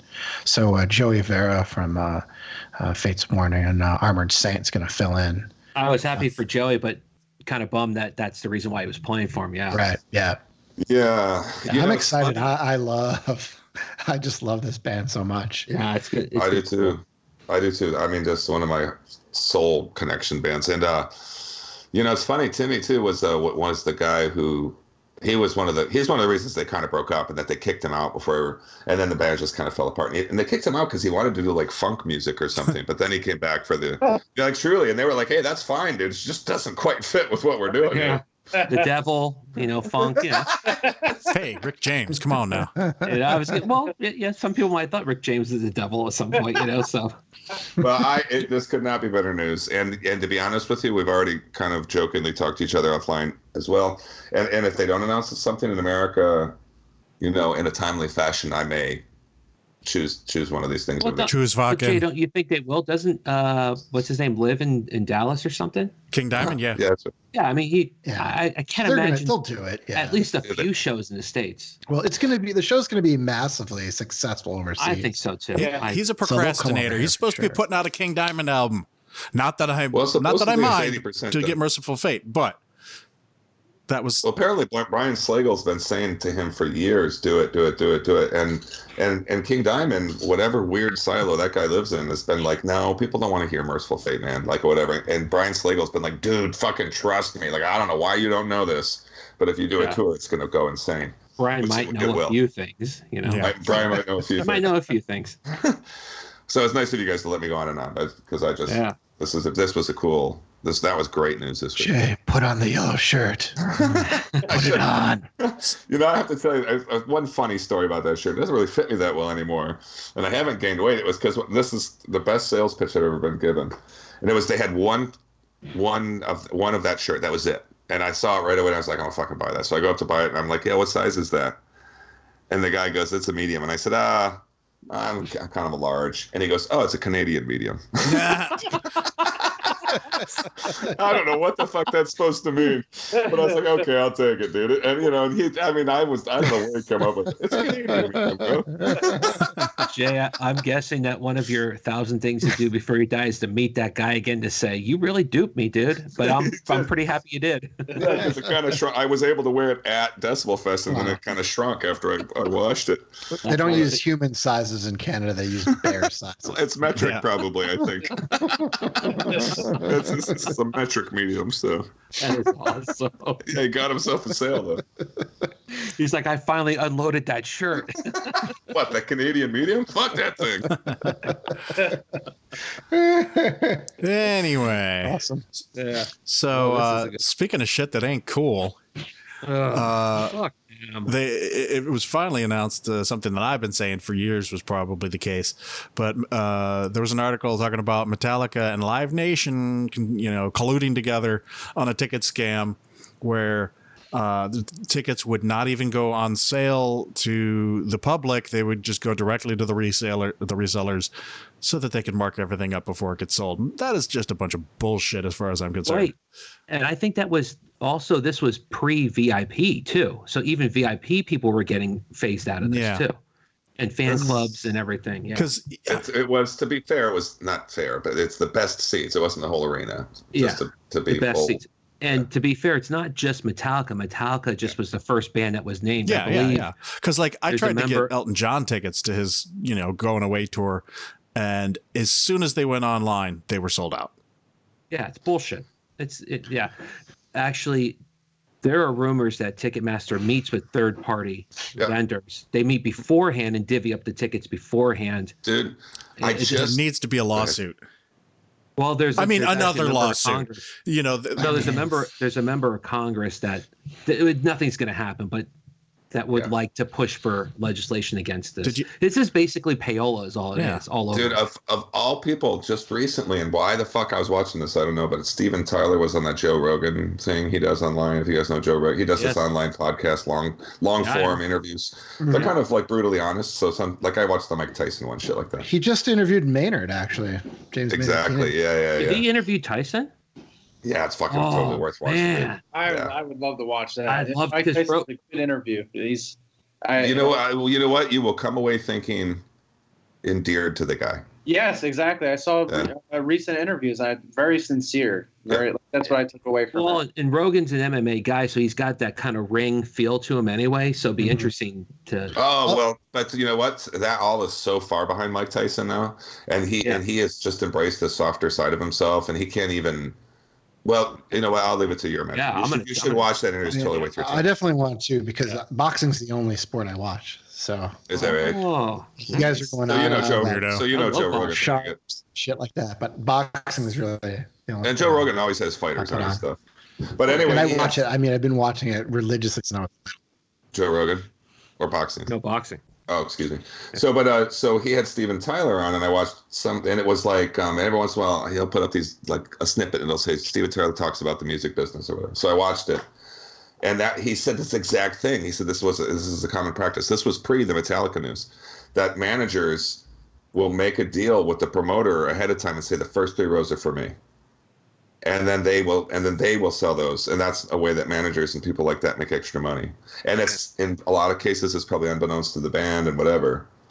Metallica claims not to have been involved in this in any way. Yeah. Well, their manager's on tape, isn't it? Oh, is that right? Yeah. Is it the dude? Yeah, he's actually on audio. Yeah, if their manager's on, he got busted. Yeah. And not only that, it's apparently all sports teams from every league, they all do it. Fuck that. They don't do it at the A's games. Yeah. I mean, Teams that people want to see, dude. And I'm not even Yeah, surprised CJ, so you have the most pure sports team in America. The one nobody wants to see. No, that would be the Orioles. No, No, nothing you're right. like- Their Although stadiums are pretty I think I saw that actually Detroit was doing worse than, or was it Detroit? I think it was Detroit was doing worse than Baltimore. No, people go to Detroit's games. But here's The the- Florida games are always really, really bad. There's some others. Here's the defense for Jay, though, in the A's games. Jay will still sit in the upper deck with 3 other people because that's where he bought his seats that day. Even though you could go up front. Am I right, Jay? Well, I will, but my last ones I bought right behind the dugout. But well. In any case. Because when the Giants used to suck, when they played the Candlestick, I would still sit in the upper deck. I wouldn't care. It's like, well, that's where my seats are. I don't care if there's like 4 people in the upper deck. But you know what, John? They suffer from this exact thing you're talking about, the Metallica thing. You can't. Giants tickets are off the fucking charts, and they're sold out when the season starts. Yeah, it's ridiculous. And it's not like it's anybody's gonna spank Ticketmaster. I mean, No. they has anybody actually gotten tickets from that last lawsuit? I supposedly have 12 tickets or whatever. Yeah, and they're all for shitty shows that I don't care about. Yeah. They picked the shows for me. Oh wow, So cool. I haven't used any of those. God, And I had think way they're more than expired 12, now. I but think the whole thing's done. Yeah, So it's probably gone. Yeah. It's like those class action lawsuits where the lawyers get like $150 million. You get a $15 coupon at like fucking Chick-fil-A or something. Yeah. Yeah. Yeah. Did any of Well, you guys? this is why I like metal. Is I don't go to a lot of arena shows ever. I Oh, think no, the of last course, one yeah. I went No. to was Tool, actually, like a couple of years ago. It's very rare that I'll do that. I like going to the small shows where I don't have to deal with this bullshit. It's not surprising to me that this happened. I feel like every time I try to get an arena ticket, it's a scam anyways because the prices are freaking high. yeah. Yeah. So I like going to shows local where I can be right up there drinking with the bands, and I pay $15 and I see 4 bands that are better than these arena rock bands. Hey, and Markisan, George, and I have been to a show where some woman walks in, she throws her purse at the stage, and then she sits there and headbangs off the one of the monitors. She was my up hero. front. Yeah, and she's like, I didn't have time to change from work. I came straight from the office. Those are the shows we see. By the way, John, I paid $50 a pop for Iron Maiden shirts, but that was not even the highest. Queen, $65 a shirt. I didn't get one though because they didn't have anything that was good. I didn't want one. Not that I liked Adam Lambert, but I don't want one that says Queen and Adam Lambert. And the only one that they had that said just Queen was terrible. So Sorry. Yeah. No T-shirts worth $65. Nope. No, indeed. All right, moving on. I wouldn't even buy a $65. You wouldn't buy a what? Sorry, you cut out there. You That didn't come through. you wouldn't buy a hooker for 65 bucks? yeah. Is that what you said?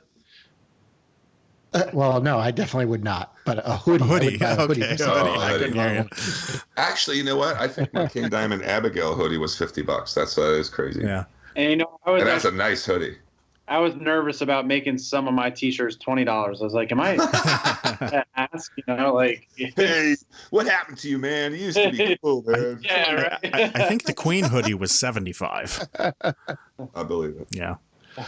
All right. So Entombed AD, which is fronted by LG Petrov, released a video for a new song, Elimination. And what's the, do you know, Jay, do you know the name of the new album? It's like Bowels of Earth or something like that? No, but I'll find Bowels it. of something. Anyway, the new album's going to be coming out, and I freaking loved this song. I got goosebumps as soon as I heard it. I was like, ooh.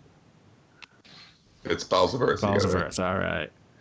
Yeah, I agree. I thought it was a good song too, and I'm in an in-tuned mood generally speaking because not unlike John, I saw John had done this on Bandcamp. I'm actually not sure when they released them, but they did a bunch of the remaster bullshit. The full dynamic range stuff. Full dynamic range. Thank you. That's the term I was looking for. I liked it, George. I raced towards it because of your reaction, and I thought it was quite grand also. So, be looking forward to that one. The song is good. It's fast. It's riffy. The video is also awesome because it's fucking terrible. Yeah. It's so Half bad. the video is LG Petrov just sitting in a tour bus drinking beer and whiskey and flipping people off. Yeah. And the other half is concert footage. It's really bad, but so awesome. Because Almost to the point where you get the feeling he's like flipping people off. It's like, dude, I'm doing a fucking video in here. You're knocking on the window. It's just like, you could have set the production up a little better. Dude knocks, he's like, oh, that's a terrible the video. whole time. It's really bad. Have you seen, God, I hate to admit I've even seen this, but Chris Holmes from Wasp did some solo stuff. And I haven't heard the records, but he did some videos, and one of the videos is just like that. He's literally like walking down the street eating ice cream, and every once in a while he looks at the camera and shouts out one of the. You should watch it. It's worth your time. I used to be a big Chris Holmes fan back in the 80s. He's changed though, man. He's weird now. Yeah, he's not like drunk in a pool anymore. No, but I mean now it's weird. He's like turning into this weird redneck. I don't know what his deal is. Yeah. It's like he got like I'm serious. It's like I don't think it's dementia, but it just seems like a whole different guy. In any case, Yeah. Entombed. Entombed. AD. Indeed.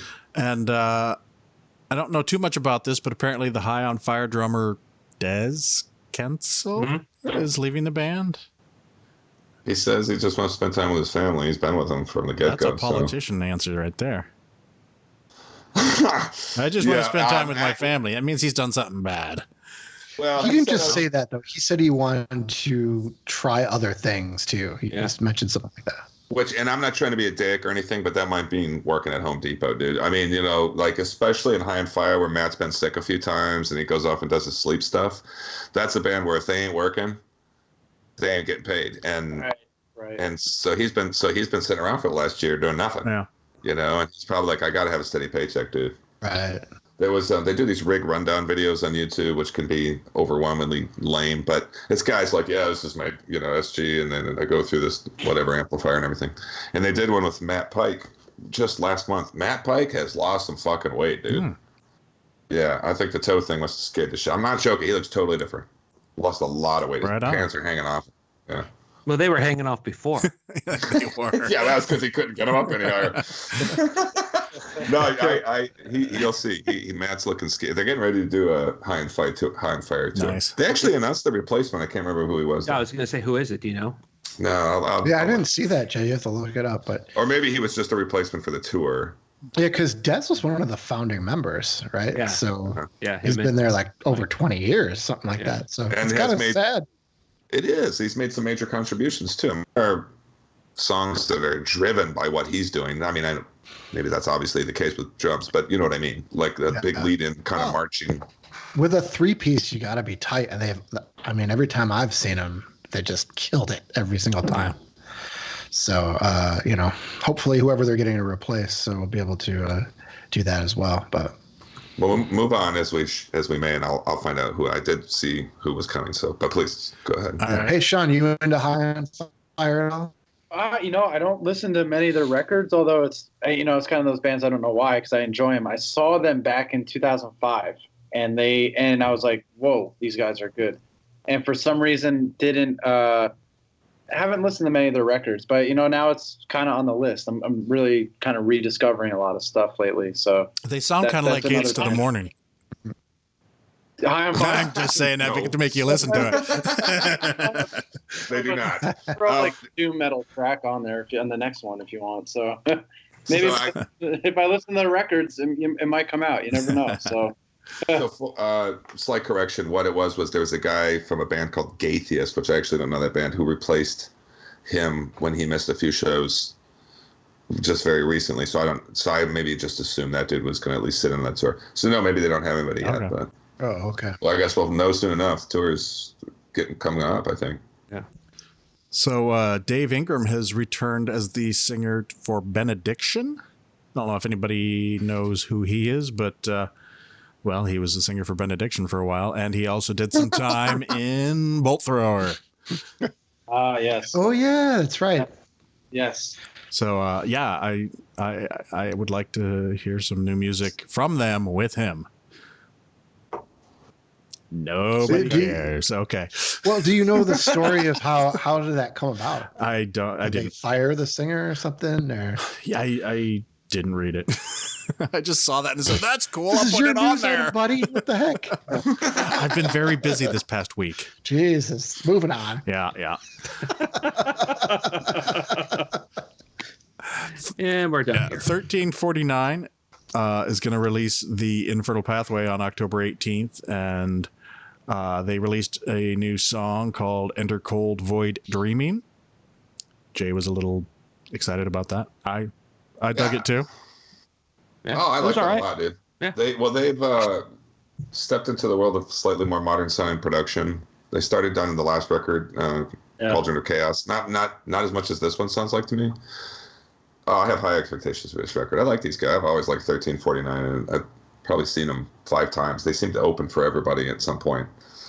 I saw that Bergen, Norway last summer. Sweet. Yeah, dude. Yeah, they were great. They put on a really good show. I wasn't familiar with their material, but it was kind of cool, kind of going in with no expectations and seeing them play. It was intense. Mm-hmm. I have no better place to see them than Bergen, dude. Yeah. I mean, Yeah. which I've had the good fortune myself to be in Bergen. So I didn't go to a show, but I did buy Enslaved Vertebra off the new release as well in Bergen. That was fun.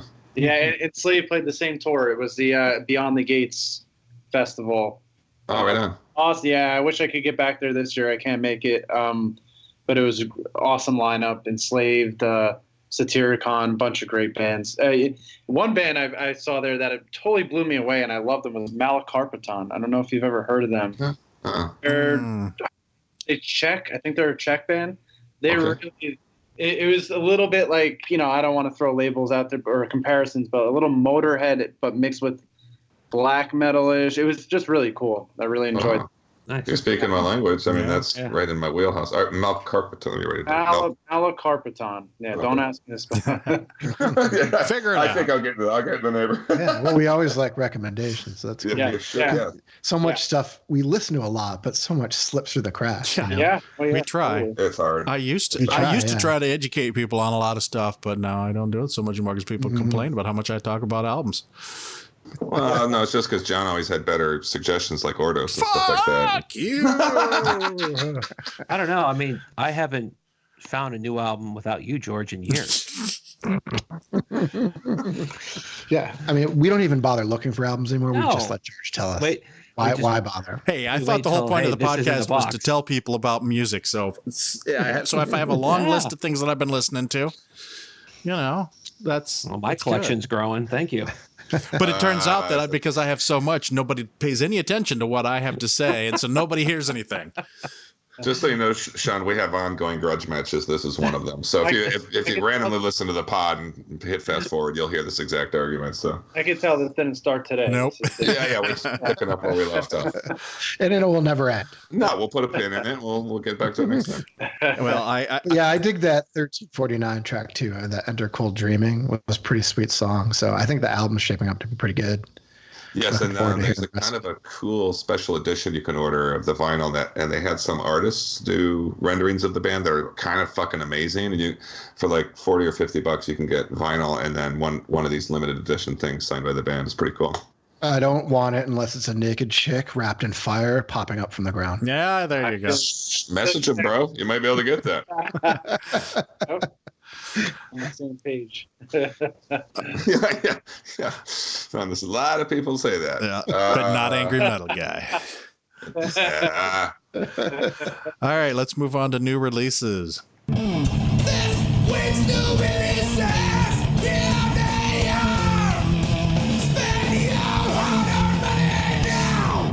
Our first new release is close to home, but yet closer to Matt's home, really. And this is Arctic Sleep, Kindred Spirits. Keith D. This is his 7th album with Arctic Sleep. It's a Milwaukee, sort of a prog doom rock kind of thing. He's been on the podcast before with his other band, Unearthed Elf. Keith is a really cool guy, and hope to have him on very soon to talk about this album. I like Nice.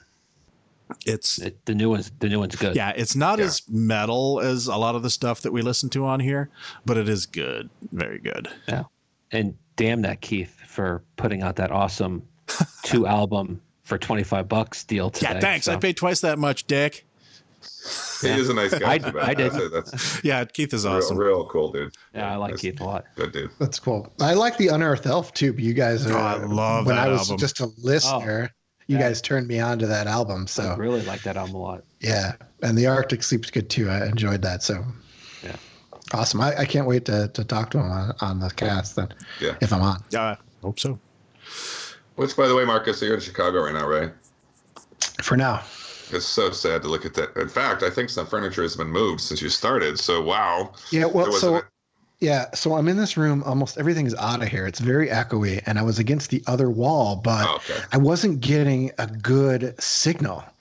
I moved my desk to the other side where it hasn't been ever. I just thought it would look better for when we try to sell the place.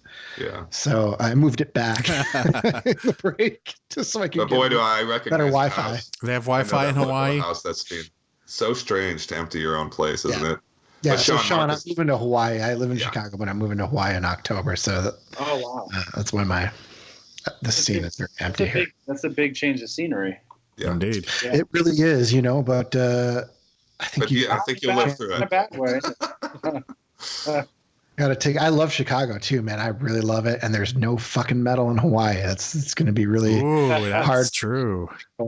You're gonna be but hurt. yeah, I might have to go and see Jay a little bit more because he's on You the are West. always welcome. And the rumor has it Merciful Fate might be coming to America. We'll go together.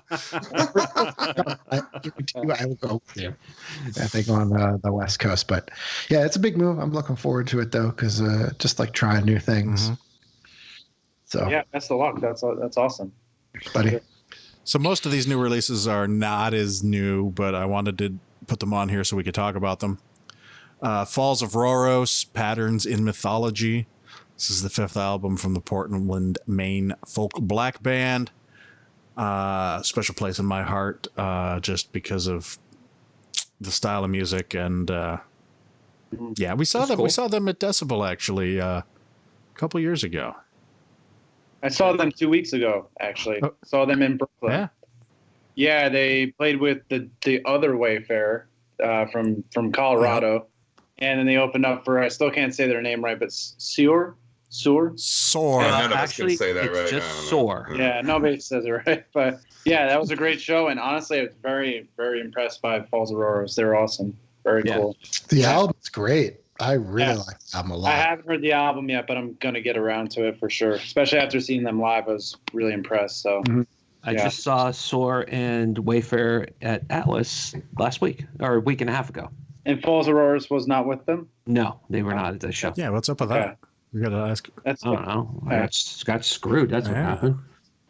well, all the bands. Wayfarer was great too, and then that's another band. Sewer. I saw them in Norway. I had a great trip to Norway last year. Oh, that's awesome. I saw them at Midgardsblot, which is like think about a Woodstock if it was black metal. Nice. Yeah, sure. The vibe. So that was a lot of fun.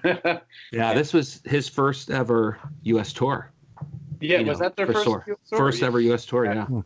So I just pictured tie-dyes and burning churches.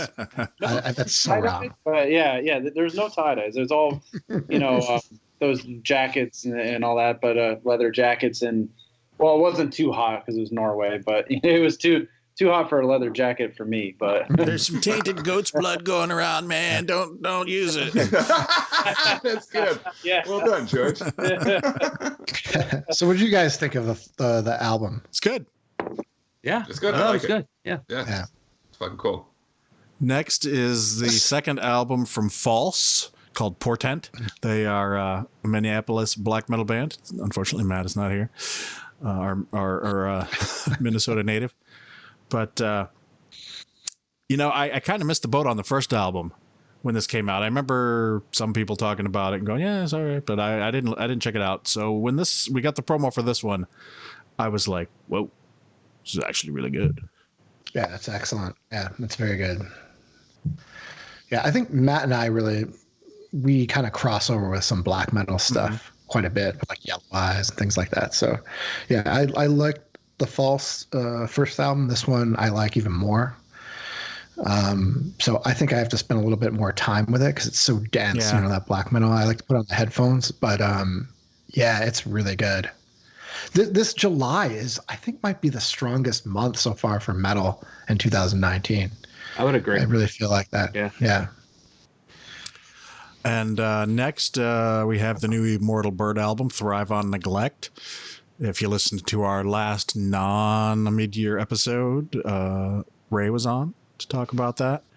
And I just wanted to mention it because now it is officially out, and you should go get it because it is awesome. That's good. And Markisan just hung out with Ray. I did. So this is a very close runner-up to my album of the month, and the choice was a lot harder than I anticipated because we interviewed Ray, and then last week I hung out with her and Nate from Immortal Bird after the Chemist show, which was fantastic. Yeah, it was. In Chicago. They were awesome.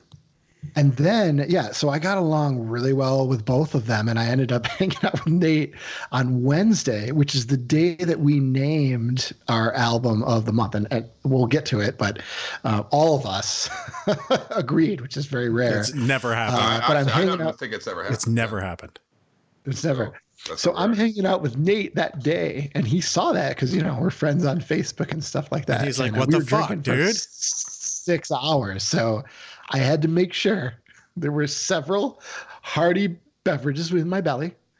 I put a hand on his shoulder and I broke the news as gently as I could.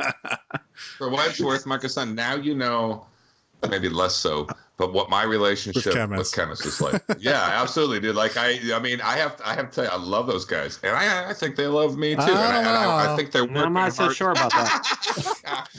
No, they're working hard for my love. I spent a lot of time with them in LA, but I know how you feel. It's hard to do that to somebody, especially when you like John, them. you want to tell you want to say what's been going on with all the people that we know that have seen Chemist?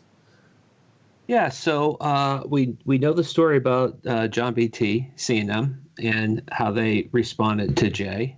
Wasn't too kind. So me and Will, I should say, and the franchise, we saw them in DC, and I said, "Hey guys!" Actually, I ran into Zach and Dan on the street because I was in the bar drinking next door, and I ran into them before the show, and I said, "Hey, so how's it going? You got a message for Jay?" And immediately, the message was, "Yeah, he can go fuck himself."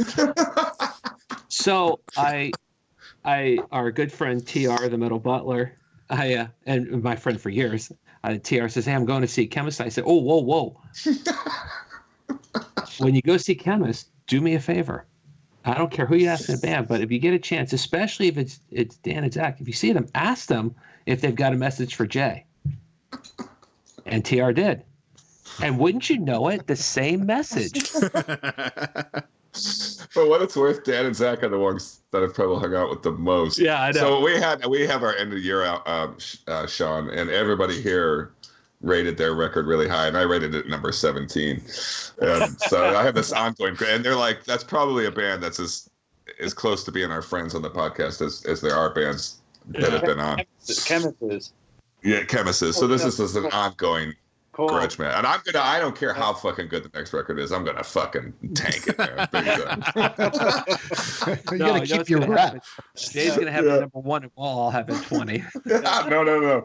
Never. They're out of my good graces. I don't care. Jay, I will say 100% in honesty, the smile on their faces when they respond, it was just worth every second, because I honestly can't say enough how good a time I had with those guys. Yeah, they're so much fun to hang out with. I spent more time they're with super nice. They're really good. I drank with them too after their show, so I love talking to those guys, and they just happen to be my favorite band right now. So it's extra cool that you get to actually hang out and have beers with them, and you just love their music that much. Their last 2 albums have been my number one for the year. So, but just getting back to Immortal Bird before we move on, I want to say that Thrive on Neglect, man, it's exactly what I had hoped for from Immortal Bird. When we were talking about our most anticipated albums for the year, they were on that, and they delivered with this album, man. They level up on like every aspect of the music. It's better than the first one. Songwriting, I mean, just awesome. And you're right. Like when you meet these people, like we're talking to Sean now we have to look at all his music in a different light, sort of. But Nate and Ray are just really cool people. And I know they worked really hard on that record. So I'm really happy that it's getting like an amazing response to it. So. Yeah, just tune into the year end, Sean. I'm going to shit all over your record. Number 17. Well, with the I do like that. With the exception of Jay, that's the nice thing about this podcast is that we don't bring on people that we don't like, and so we don't have to go, hey man, sorry, because we like anybody we bring on, therefore they're going to probably play somewhere. There's no. That's right. Yeah, that's true. We don't do bad reviews because why would we talk about shit that we don't like? So. Yeah. Well, because we do this because we love doing it and we want to be happy. Exactly. And we invite the bands that we want to talk to. The bands we're impressed with. Yeah, exactly. So. There's enough negativity out there. That's right. That's right. That is true. Yeah. Next up, we have the new Russian Circles album, Blood Year. This is another Chicago band. Seventh album. Yeah. John, we're representing pretty hard this year, man. They're pretty prolific, aren't they? I'm guessing they'll probably be the number one album at the end of the year from everybody, since apparently we really like instrumental albums now. No, actually, there's only one person who doesn't like instrumental albums. I like instrumental albums. I'm just giving you guys a hard time. Yeah. No, I thought it was I good. like this one too, so fuck you. But well, as soon as we're done, George, I could be up there. All right. No, Russian Circles is different in Pelican in the sense that their sound is a little more dense. You have to kind of let it kind of flow a little more. I think I like it a lot. It's just I take more listens with Russian Circles to get into them. So yeah, Pelican is a little bit more gut level. Yeah, I don't want to say accessible. It's not that. It's just that. No.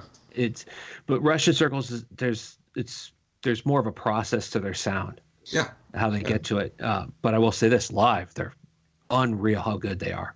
So. Yeah, I'm hoping to catch them live before I move to Hawaii because I really enjoyed this album. It's another sexy blast of instrumental majesty. That's how I would put it. It's really Are they out with somebody right now? Or are they? No, they're going to. It seems to me like they never stop. They're going to tour in the fall because they're going to be in DC, I think, late October. So. By them as the headliner? Yeah. Okay. Yeah. As a matter of fact, I think they're playing with Windham from Richmond, Doom Band. Yeah. So they have a new record this year. No, but last year, the year before, they had something new. They've had a couple things come out last year. I think they have music. It was last year, John. Last year, yeah, I'm pretty sure it was last year. So, and they're a semi-local band in Richmond. For us here in the DC metro area. What the fuck's in the water in Richmond, dude? That's crazy. Beer and metal. Yeah, I guess. Great. And scum dogs. Water. Whatever happened to that place, Jack's, down there? It died. George would be glad to talk about Jack's. No, I don't care what George says about Jack's. Ever since Jack's left, we don't get any more shows. No, in I mean, DC. it was a piece of shit, but it was our piece of shit. It was our piece of shit. We actually played Gates of the Morning. Well, basically, we had another band, but back when we were in high school, basically the same lineup. We opened up for Possessed down at Jack's. We did Jack's, and then we did BB King's in Times Square with Possessed. So it was the guys from Sadistic Intent with Jeff. And I thought it was a cool place. It was a lot of fun for us. It was a nice place, and it was a good place for metal. The sound kind of sucked most days, but okay, right. It got better towards the end. It was better, but yeah, George is right. There were nights you were just like, am I listening to basically a toilet farting? Or there were other nights that were like, wow, this actually sounds okay. But that was the place to they really, the cool underground metal bands would come through. They would play there. Everyone played there. Yeah. like the pound here. But let's not just gloss over the fact that Sean played with fucking Possessed here. You guys gotta give me a chance to digitally hug him. Yeah. I love Possessed. I'm a big Possessed fan. Hey, you know, we were in high school at the time. I was still 17, and those guys treated us like we were their peers. You know, we were a little nervous, like, oh wow, these guys are veteran. You know, like they're not gonna even want to look at us. You know, and we hung out the whole time. They're super awesome dudes. Nice. Really awesome. That's cool, dude. That's awesome. Yeah, very it's great cool. to hear. Yeah, I think all the Sadistic Intent guys are gone now. I think it's all completely different. Have you heard the new record? I haven't heard the new record. I'm very curious. I think it still is the Sadistic. I'm not sure actually. No. I think they're all gone. It's a whole different Really? group. I think maybe one of them's still around. Okay. Wow. Yeah. Great. But the record. record's fucking. Is it really? The new one's Yeah. good. Well, Jay and George had it their number one, I think. Mine right? was For number me. two No, or George had three. like Three. Number two? Three. 3, I think. Yeah. Okay. I was so pleased that George held it so highly.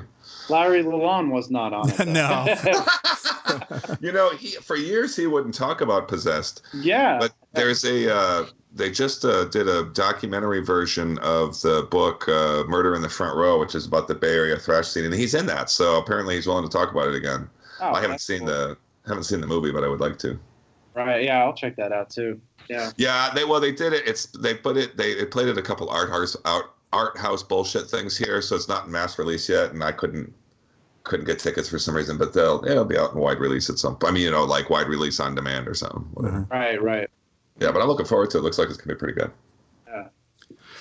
And so George, what's the last our one? last new release is also This album the sucks. unanimous album of the month for July on the podcast, and that is Tomb Mold and their third album, Planetary Clairvoyance.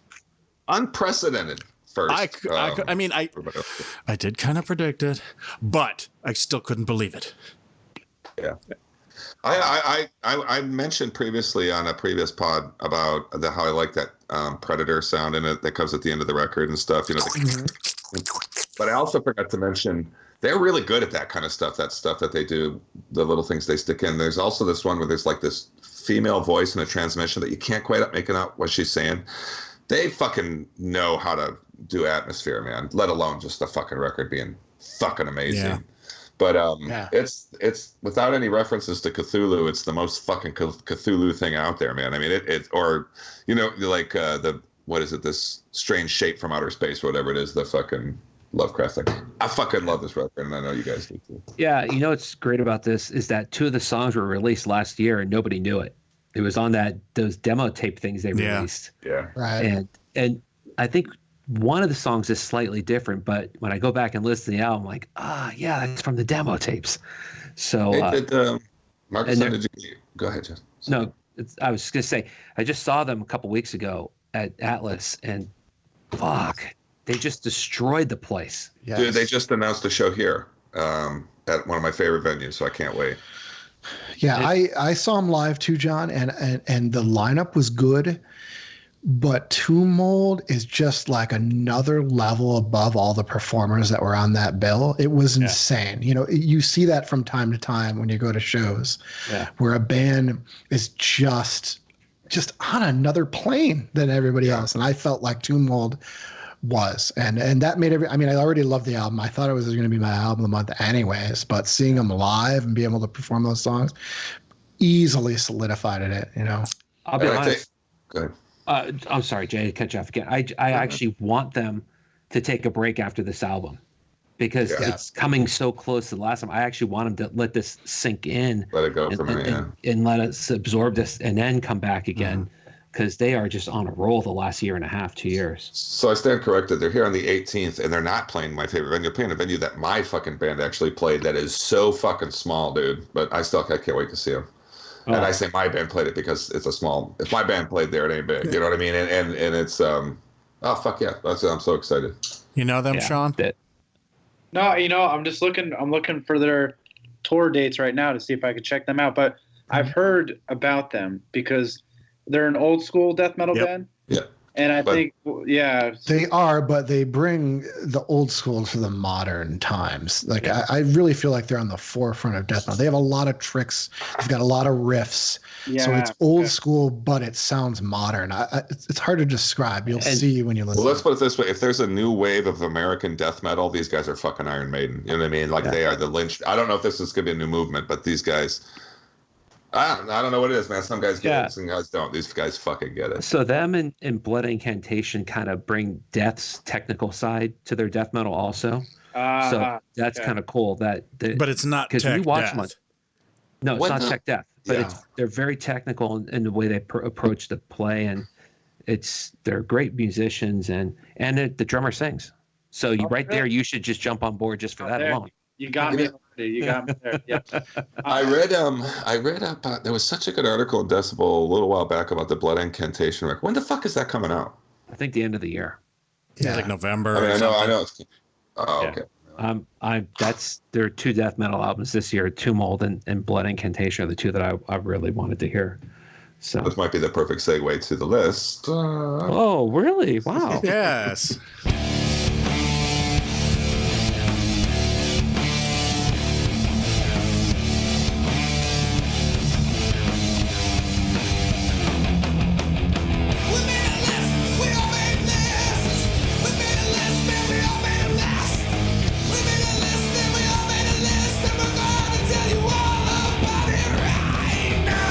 So, our top 5 list this time is top 5 albums we are looking forward to in the second half of 2019. We had to do it, you know. Sean, did you make a list? You know what? I struggled with this because a lot of I need to be informed. I need to keep other people need to keep informing me. So I was looking forward to what you guys had to say. Sure. I will buy this. The lame answer is I am looking forward to the next Tool album, but that's kind of a lame answer. So I'm gonna pick up I'm taking notes from you guys actually. That's not a lame answer at all, dude. Not even slightly. All these bands though, I'm taking note of because I'm really what I've been doing in the past. I guess 6 months, just trying to collect a database of metal, and a metal revival. Making this album has been a metal revival for me.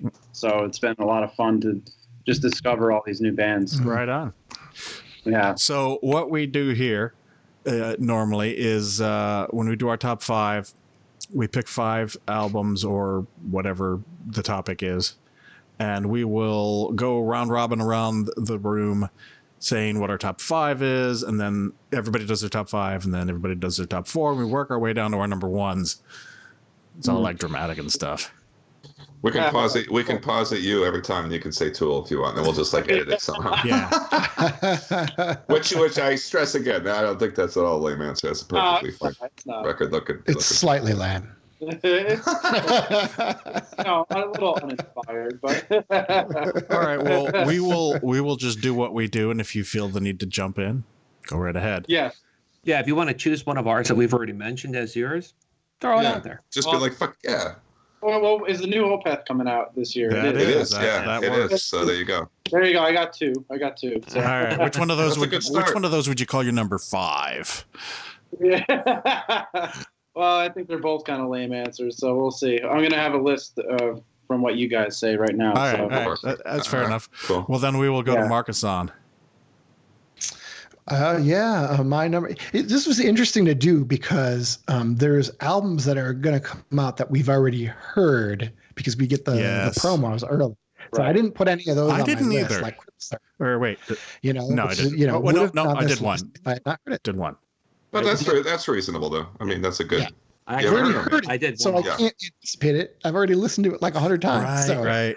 That's the one. So But I also validate your point of view, George. yeah, I validate my point of view more because it's me. It's yes. Because it's mine.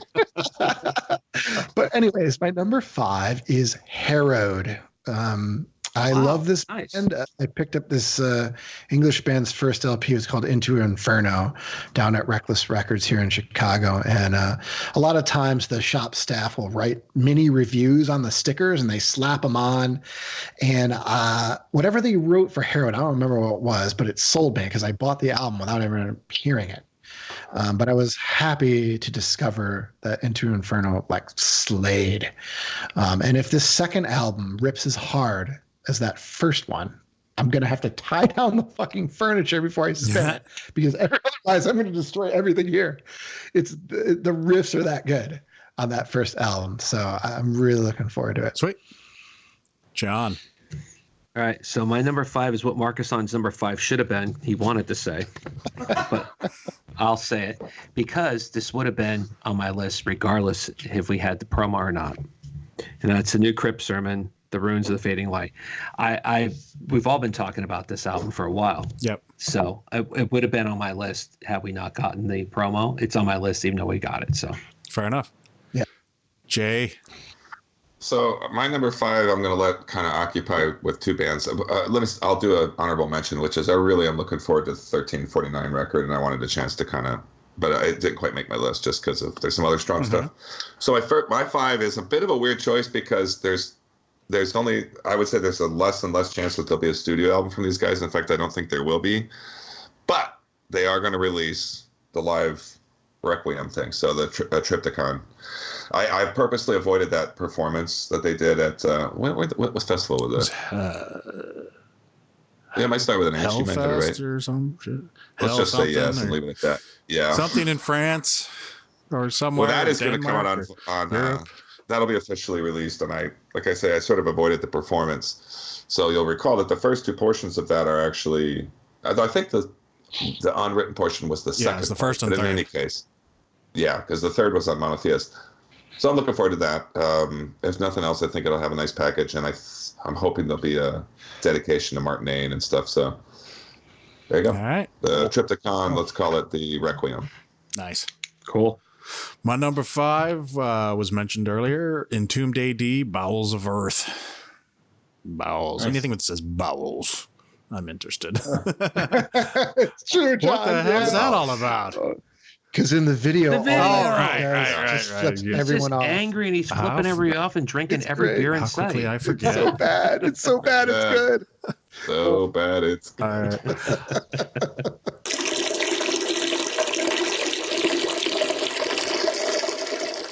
All right, so we just took a quick refill break. What's everybody got? I'm sticking with the same thing, but I do have a white stout downstairs that is pretty good. Dude, I love white stouts. You know, I just found out about them last week. I can't remember. The company starts with an A. It's called White Stouts Can't Jump. So, like nice name. one of my favorite movies too. Yeah, it's good though. I never even knew they I existed. didn't either so until just now. I need to know about this. definitely worth checking out. Yeah, definitely worth All it. right. But sticking with the single cup for now. It's good. Cool. Markisan? Yeah. I have the Galactic Double Daisy Cutter from Half Acre Brewing here So in good. Chicago, and yeah, it's really good. I love the artwork. They have new artwork, which is like a Yeah. freaking psychedelic unicorn. You know, Yeah. They always have good artwork too. Yeah, the only thing about Half Acre now, they're going to cans, is that it used to be when you got the big hugs, you could peel the label back and it was all the artwork behind the label. that's right, John. Yeah. So Mhm. Hey, by the way, did you guys notice Brittany Horn is canning some stuff? Yes. Yeah. I was there. I was there last week. That's right. Yeah. They had canned Now- stuff when you were there. No. Apparently TR lives there. He's there all the time. Yeah. John, Luch- Luch. George, I forgot to ask, did Barb enjoy it? Because she didn't like the outside. Well, she did. I mean, she only tasted a little bit. Yeah. I mean, because on the outside, it looks like a tool shed where like serial killers live. Oh yeah, no, it looks like Dexter's killed it. Well, it's because it's just like to either side of it, it's just like trees. You know, it's like forest on either side of it, and then Oh, there's just a little brown building. A forest? Really? Dude, it's a fucking meadery. You know, I think I'm gonna pop. But I'm gonna. and then Go ahead. you know, there's just like a little gravel parking lot, and she's like, I don't know, and I'm like, nah, seriously, it's nicer on the inside. And we went in. You know I'm what? gonna People might pop- think that about Adroit Theory, and then you literally have to get dragged out because Yeah. you can't walk. And it was it's such a nice place. Neither John nor JR were there. However, the guy behind the bar, as I was telling the guys, looks like Chuck Norris ate a Viking. That's all. And I hope that gets back to him. I hope one of the guys hear this and they tell him that. The dude was like, I don't even know, like 6'3", 6'4", bearded, like little ponytail in the back. He looked like Chuck Norris ate a Viking. And he was extremely nice and took good care of us. And I did a few samples and walked out with some mead.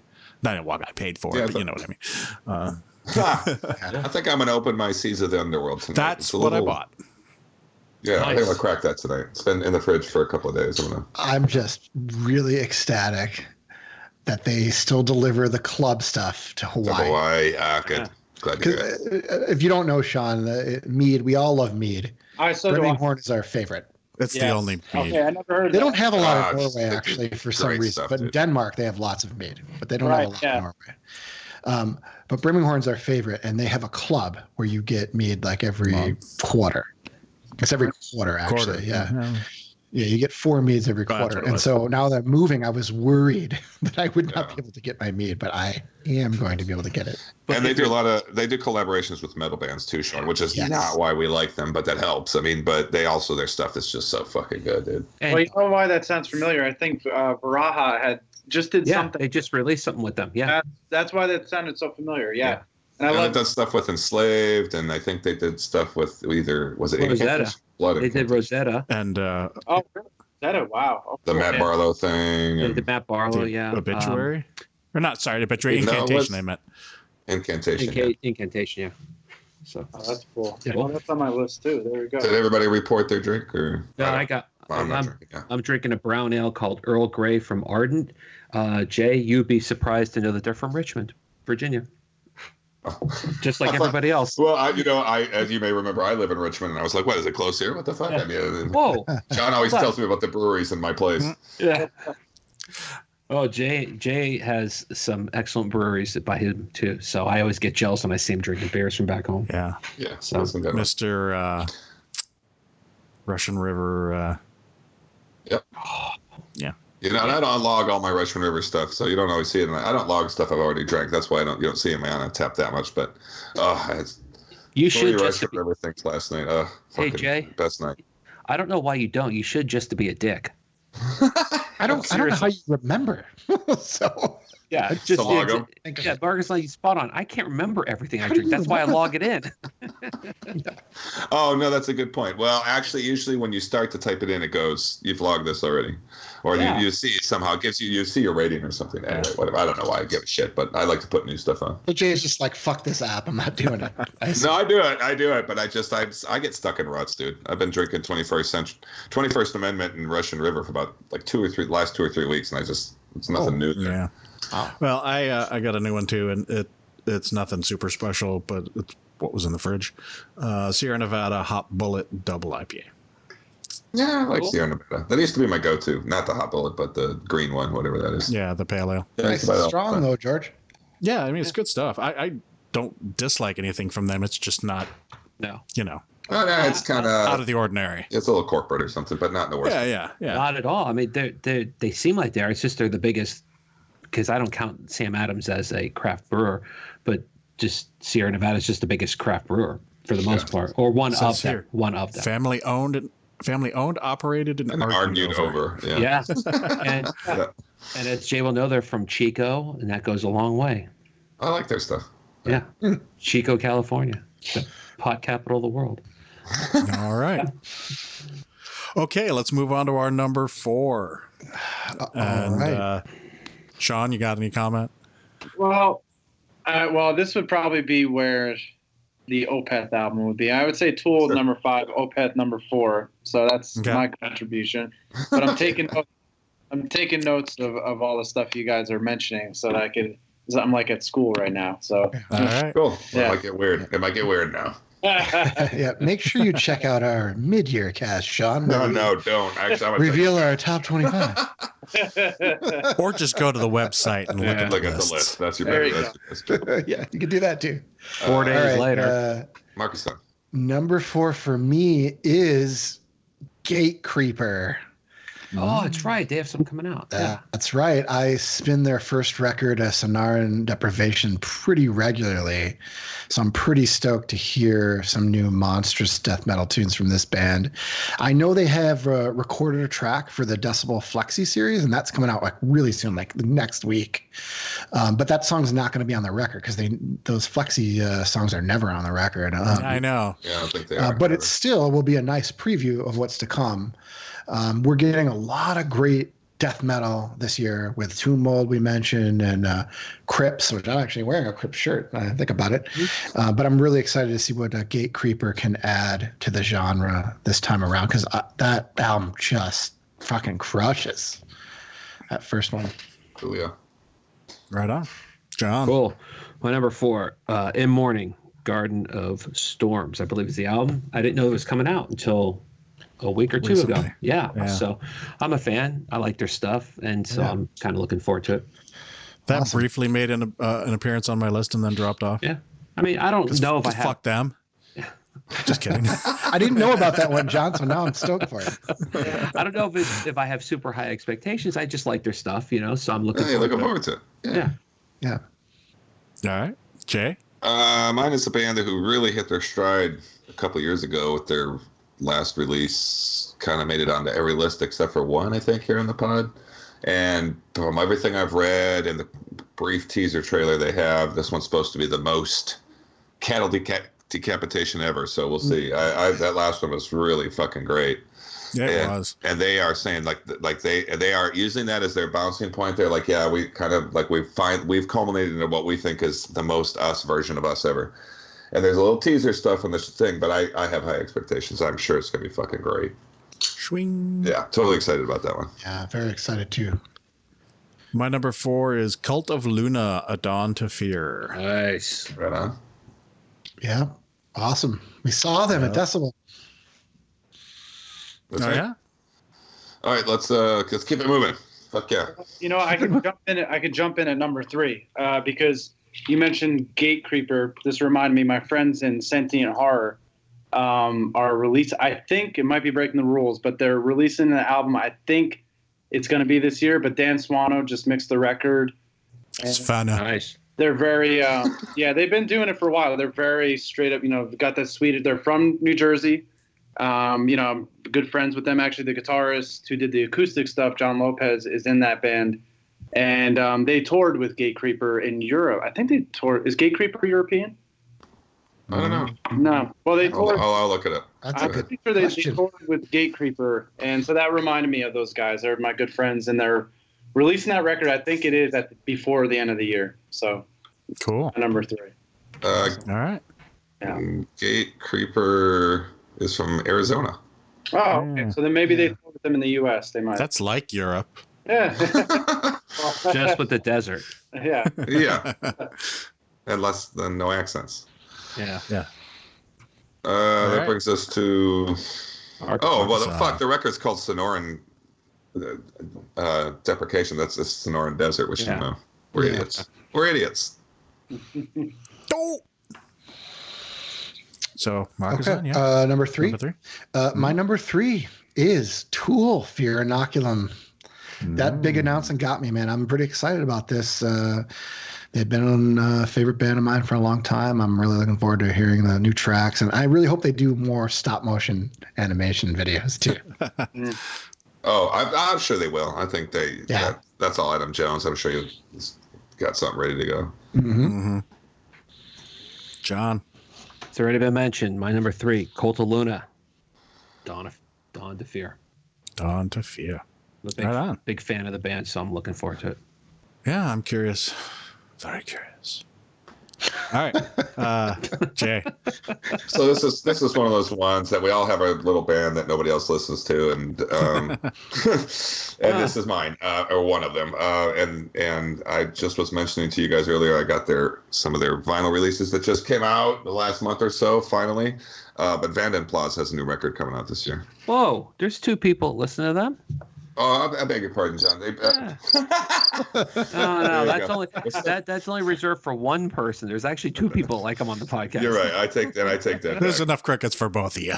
But they are a great proggy ish kind of, not power metal, but No. it's just good music, dude. And I know so many people who like them who are just like, could be from any genre of metal, and they're like, yeah, they're just good music, and that's the perfect way to describe them. So I'm excited. Yeah, Okay. they're solid musicians. And Solid musicians. It's got a title already. I can't remember what it was, but I want to say it has to do with vampires again or something. it is called The Ghost Experiment Awakening. Oh, right. Yeah, thanks. Cool. Nothing to do with vampire. Oh, Yeah, well, fair enough. it's on John's list too. But I'm excited. I love these guys, so I'm glad they got a new one coming out. Very cool. All right. My number 3, I hate to have to say their name because who knows how it's pronounced. I don't know. But I'm going with Borknagar. Yeah. True North. Good choice. Yeah. Borknagar. Anyone listen to the new song yesterday? Yeah, it's I good. thought it was cool. I like Borknagar because it sounds like it's something the Muppets would say. Or Borknagar. Swedish chef. Borknagar. Borknagar. Well, it probably is. Yeah. Borknagar. It's Wait, Borknagar. that sounds like Twin Peaks the way you just did that from that one that one dream sequence.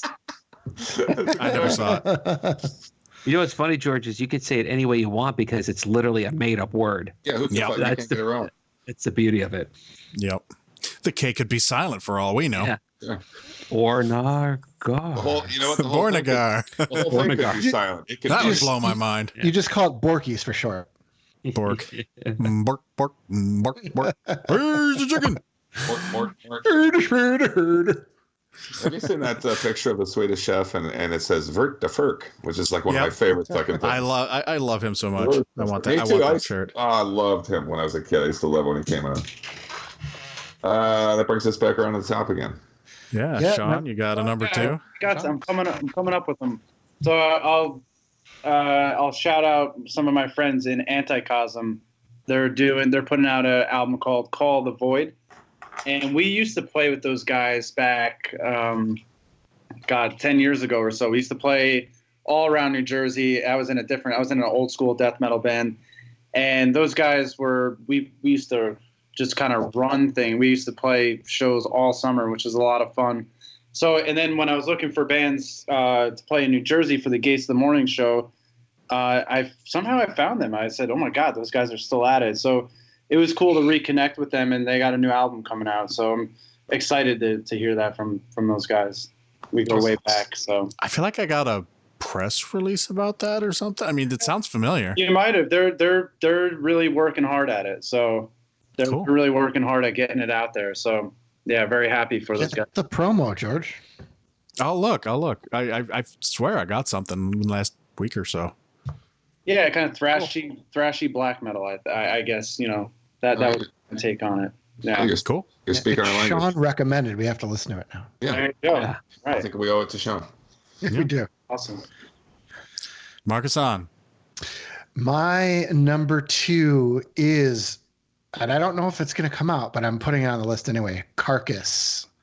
I The think it'll band come out. said the recording wrapped in April. They said that on Facebook, but I I've haven't seen heard nothing any that news. indicates. Yeah. nothing that it's actually going to drop. And it Yeah, would at the beginning of the year they said it would. Now, right. And it would probably be my number 1 if I was sure it was coming out, but it's dropped down a spot because I don't know if it's going to make it. But yeah, they said it wrapped in April. It should come out. Should come out. all right, John. As much as I love the Tomb Old album, I like this death metal band better. Personally, Blood Incantation, Hidden History of the Human Race. I'm hoping it comes out in December, like they say.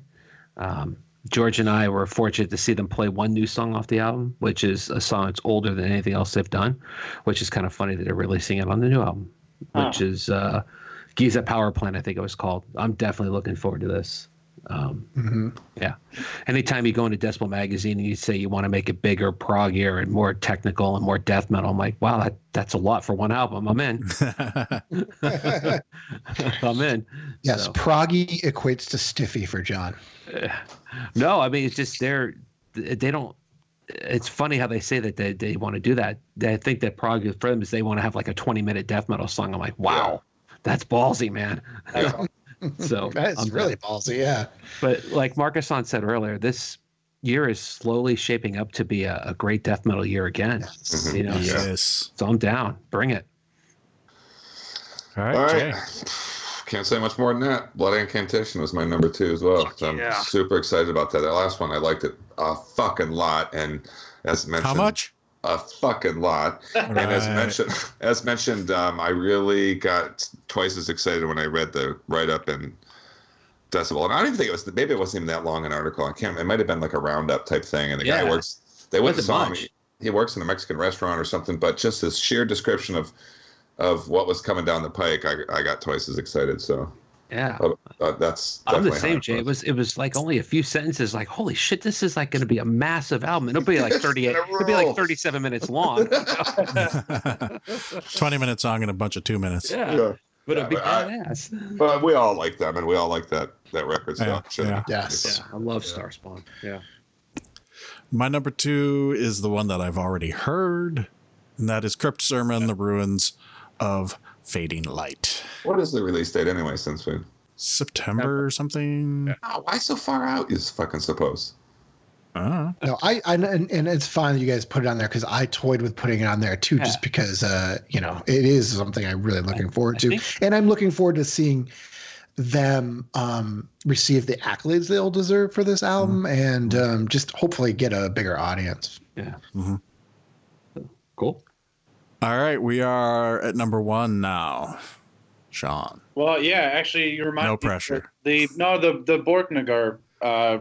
Yes. Actually, because that's a band I have not dug into enough. I listened to, what's it, the Archaic Course, or I forget their. Yeah. It's like the second or third album. Yeah.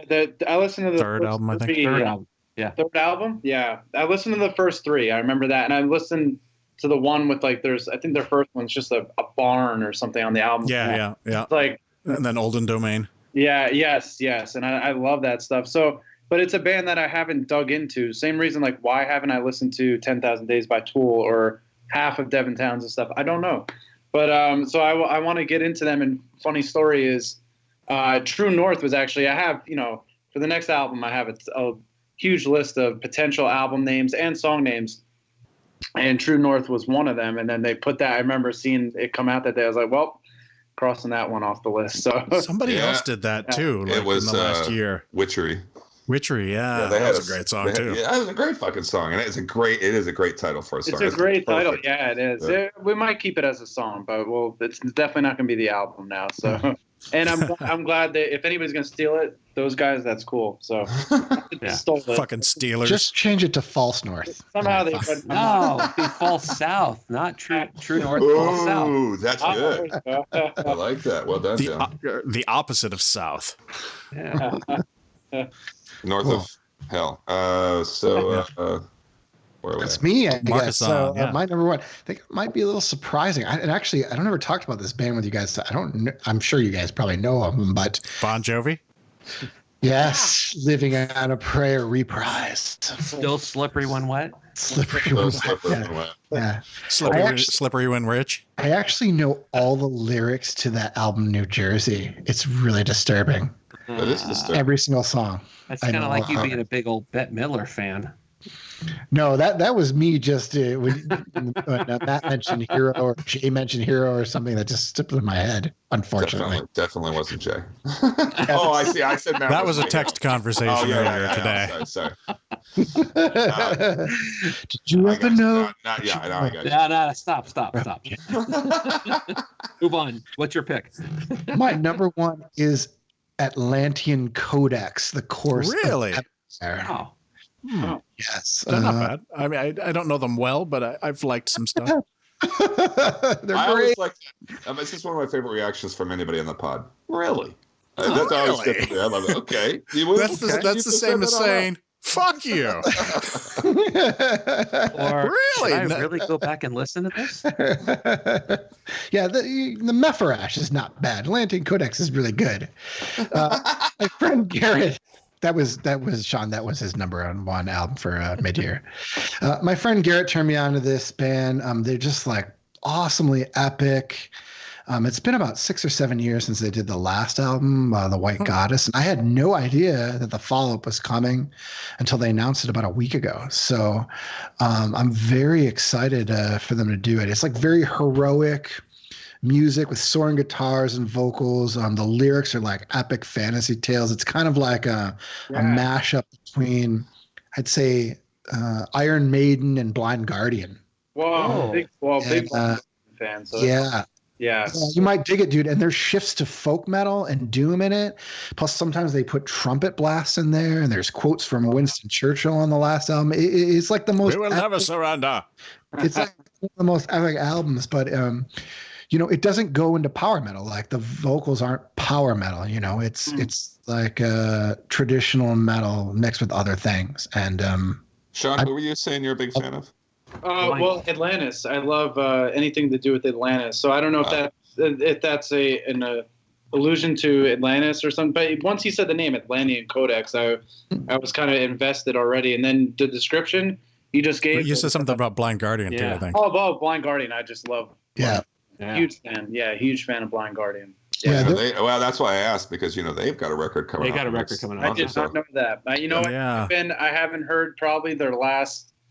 Since Night of the Opera, I've only dabbled with them for some reason. Once again, I don't know why. Ain't missing much. Yeah, I was gonna say that's pretty much all of us. I feel like really haven't. Yeah, that's the impression I got. So I haven't really. My favorite album by Blind Guardian is the live double disc, because they execute that stuff so perfectly live. Right after Middle Earth, that live album. Exactly. Yeah, and they put out a DVD. Yeah, it's awesome. And I think that was it. It was the one where there's there's I love this. There's an elf and a dwarf standing outside a pub. That's every album. That's every album. Yeah. This time they're in front of a pub. Yes, I know. Yeah. It's the Motorhead record with the snaggletooth guy on it. You know what I'm talking about. Which one is that? Yeah, they really, Atlantean Codex really stresses story, like crafting stories with the music. So I think you kind of dig that, Sean, just based on what I heard from yours. I'm going to have to hear that. Yeah, I'll send you guys the White Goddess, Sean, if you want to friend me on like Facebook or something like that. I'll send you guys the album on MP3, or I can put it in the Dropbox for us. But I love it. And it's been a long time since I've heard them. Like I said, it's been like 6 or 7 years, I think, since the last LP. Cool. That's cool. John. So, George, before you go any further, we heard Winston Churchill's name, and you kind of quoted from. And we will never surrender. And we just saw Maiden. I was almost thinking like we should change that for the Metalheads podcast. We will drink your beer. We will eat your food. Kind of that intro where he says, do in the air. Yeah, exactly. Ours will be just beer and food. We will never finish this episode. Yeah. Will take his pants off. We will keep drinking more beer. So. Every single time I see Iron Maiden and they play the Churchill speech, I get a tear, if not two. How about that? I just get ready to just like slay. It's so awesome. All right, so I don't even know why I have to mention my number one, because everyone else should know what it is. Duh. I didn't even think of it until you said that. Yeah, isn't that funny? Me either, but yeah, now I can do. Which, by the way, I love the cover. It's very King Diamond like. But that's also like done in miniature or something. I think it's it's hand There up. better be a naked chick on it. She's in one of the windows. But anyway, if you don't know, yes, I'm still looking forward to the new opus. Even though I want to get you a T-shirt that says that. It's like, have you seen this T-shirt that says, "Yes, I know guacamole is extra." Yeah. I'm going to get you with it. Yes, I'm still looking forward to the new. I know people are so down on their last few albums. They're my favorite band. It doesn't matter. I'm still gonna check it out. And I did like the new song. I know George wasn't so big on it when he and I talked. Whatever. It is what it is. I really like Sorceress. I did wanted too. to be more metal, but I still really liked it. And that's an awesome live. So Markisan, you just hit it on the head. I think people would not care about the growling or the harsh vocals if the guitars were just more metallic. Yeah. I think that's all it boils down to. Just give me some for sure. That's stated though, as with all musicians, more power to Michael. Love do whatever the fuck he wants, and I don't. And I'm not gonna say anything dismissive. I mean, I had a love affair with Opeth myself, so. Yeah. And to be fair, the one I listened to, I think, was the Swedish version. So I was like, oh, I was fucking saying. This is the truth. Just say, well, did you listen at least to 9 minutes where the English version started? Because they released they released it back to back, Swedish and English. She's like, no. I was like, God bless. Just go back and listen to. Start at 9 minutes. But I you know what? I support him for that too. Good for him for doing that. You know, I mean, he's a fucking Swedish guy, for fuck's sake. So, I'll say the whole record's coming out in Swedish, isn't it? And English? Yeah. I'll say this: it's as much shit as they get. They put out like 9 fucking awesome albums in a row, and now they're getting shit for like the last couple albums. Yeah, I'm not giving them shit. I just don't like it as much. No, I'm saying in general. And it's not because it's not growly. Boatload of shit. So bands always get shit for trying new things because people just want the same shit over and over. This is not like the Black Album that came out like 30 years ago, and it's just been the same fucking shit since then. So yeah, and they're true stop fans. Busting though. on my Metallica. I'm looking forward to it too, John. So you know what? They're still fucking huge, dude. Seriously, you know what I mean? Like seriously, Michael doesn't have to worry about it. Let him have his fun, and there's a lot of people that are going to follow him down that road. So it's funny, George. We're always talking about. They just played. You were saying you weren't big on some of the lineup for Wacken this year. They just played, I guess, last night. So, and I have a bunch of friends that were watching the E-cast or whatever you want to call it. So, Yeah. they were at. They're at Wacken, yeah. Oh, really? Yeah. So that Gates to the Morning album sounds exactly like Opeth. I don't know if you guys knew that. Yeah. All right. Why don't we go to Jay's number 1? Just that I tried to play fair like Markisan did and stick to things that had actual release dates, or that we could feel confident about. But maybe I'll just double down because I want it to come out this year. But Carcass is my number 1. Yeah. I gotta believe it's gonna happen because they finished in April, as you pointed. They started recording in November, so. Sure, and I think they live off their own timeline. I think they're like, because I even asked. Remember, when I got to interview him, I asked him, and he was like, no, I'm told we should be, Well, Jeff told him. Jeff is like, no, that's not the way it works anymore, dude. We don't. Just and Jay, they're big enough where they can do a quick turnaround, like Tool. Like they just announced it's coming out this month. So they could do that for Carcass as well. Yeah, I agree. Which, by the way, let me just remind you quickly and briefly that because I just went to their Facebook page to try to find some confirmation. Of course, it's not there. But again, none of us is going to this. August 16th through 18th, Psycho Las Vegas. Original Misfits, Opeth, Electric Wizard, Triumph of Fucking Death, Carcass, Aranci Pazuzu, Rotting Christ, 1349. Jesus Christ, dude. Why did not one of us buy tickets to this fucking festival? Do you want to know why? Because it's in Vegas. Do you want to know why, Jay? Because I'm going to get to see Aranci Pazuzu at the Metro Gallery, which is basically the size of this room I'm in right now with Horrendous. So, by the way, when is John. That? When is that, John? October 17th. Okay. I got an email today. I didn't read it. Something about interviewing Aranci Pazuzu. Boing. Shut the fuck up, really? We're down. Well, I mean, I get. We're gonna need I get Yanni stuff to from translate everybody. for us. Well, I mean, that's still. I mean, fuck How the fuck do you spell Aranci? You know what? You keep going, George, and I'm going to say some more. ARANSSI.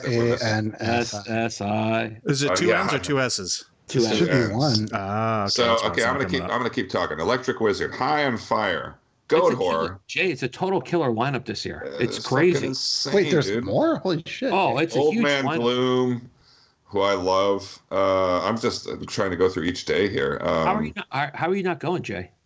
I'm a fucking moron, I guess. I mean, to be honest with you, if I had known earlier that Triumph of Death was going to be there, I would have gone without question.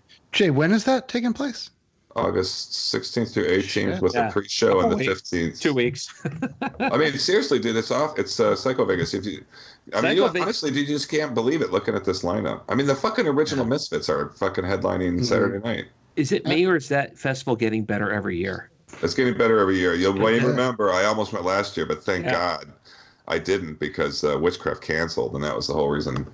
Biggest reason I was going to go. They canceled for visa purposes. Look, and you could go to Vegas. You could do the whole Elvis thing when you're there, which is a lot of fun, regardless how shitty your weekend may turn out to be. But also, you can stay. The hotel is your venue. Is the venue? So I know. That's what's awesome. You got to stumble back to your fucking room. Never going to go outside where it's stumble hot. to your elevator to get to your room. Vegas is horrible, but if you're going for a specific event, you can have a good time. If you mix it with beer and metal, dude, it's gonna be Fear and Loathing in Las Vegas. You know what I mean? Like, and that's the only Vegas. You know, that's funny, Markisan, because I grew up in Northern California, spent a lot of time in Tahoe and Reno. I would go to every day of the week over Vegas. Any day. I love Reno. Can I assume everybody's read Fear and Loathing in Las Vegas? Yes. Yeah. Because I have to tell you a funny thing about it briefly, which is I don't work there now, but this library I used to work at, it's not my current library, kept that book in the travel section. That's fantastic. So I don't think it was a sarcastic joke. And I always pictured this family going on vacation being like, what the fuck is this? Did they have a second copy like in the alternative section too? No, that was it. It was just one copy. That's really great. Hey, do we have any like honorable mentions or anything? Anyone have those? Well, maybe I could do my number one. Oh, I'm sorry. I Jesus. Just pass right. Oh, over I thought it them. was just going to be Opeth. I just assumed. No. It has been mentioned though. Carcass or Capitation, maybe? Cattle Decapitation, Death Atlas. The record was great, dude.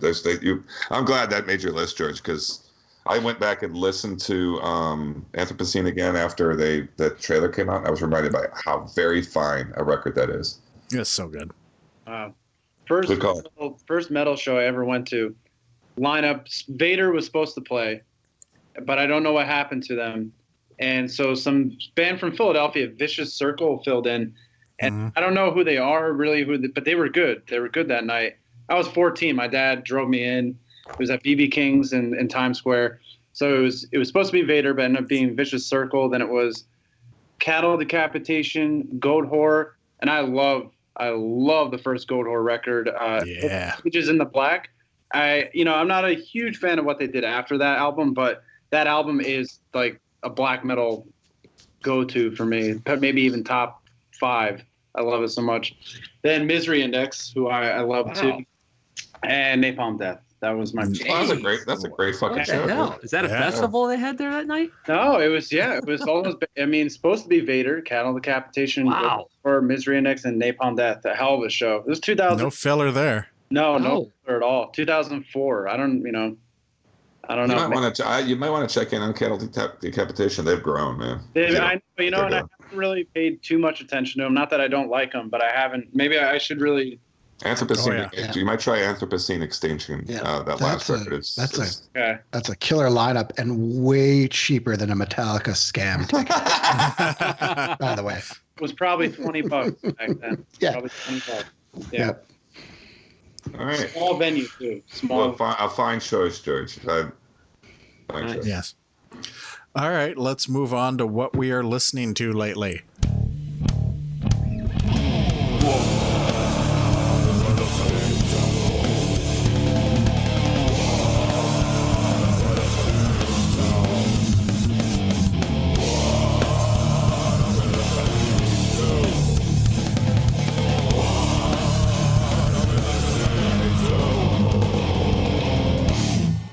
For Sean, this is basically where we just throw out some albums that we've been listening to, recently. It pretty much speaks for itself. Right, exactly. Yeah. Well, like I said, I've actually been listening to a lot of the bands we've been compared to.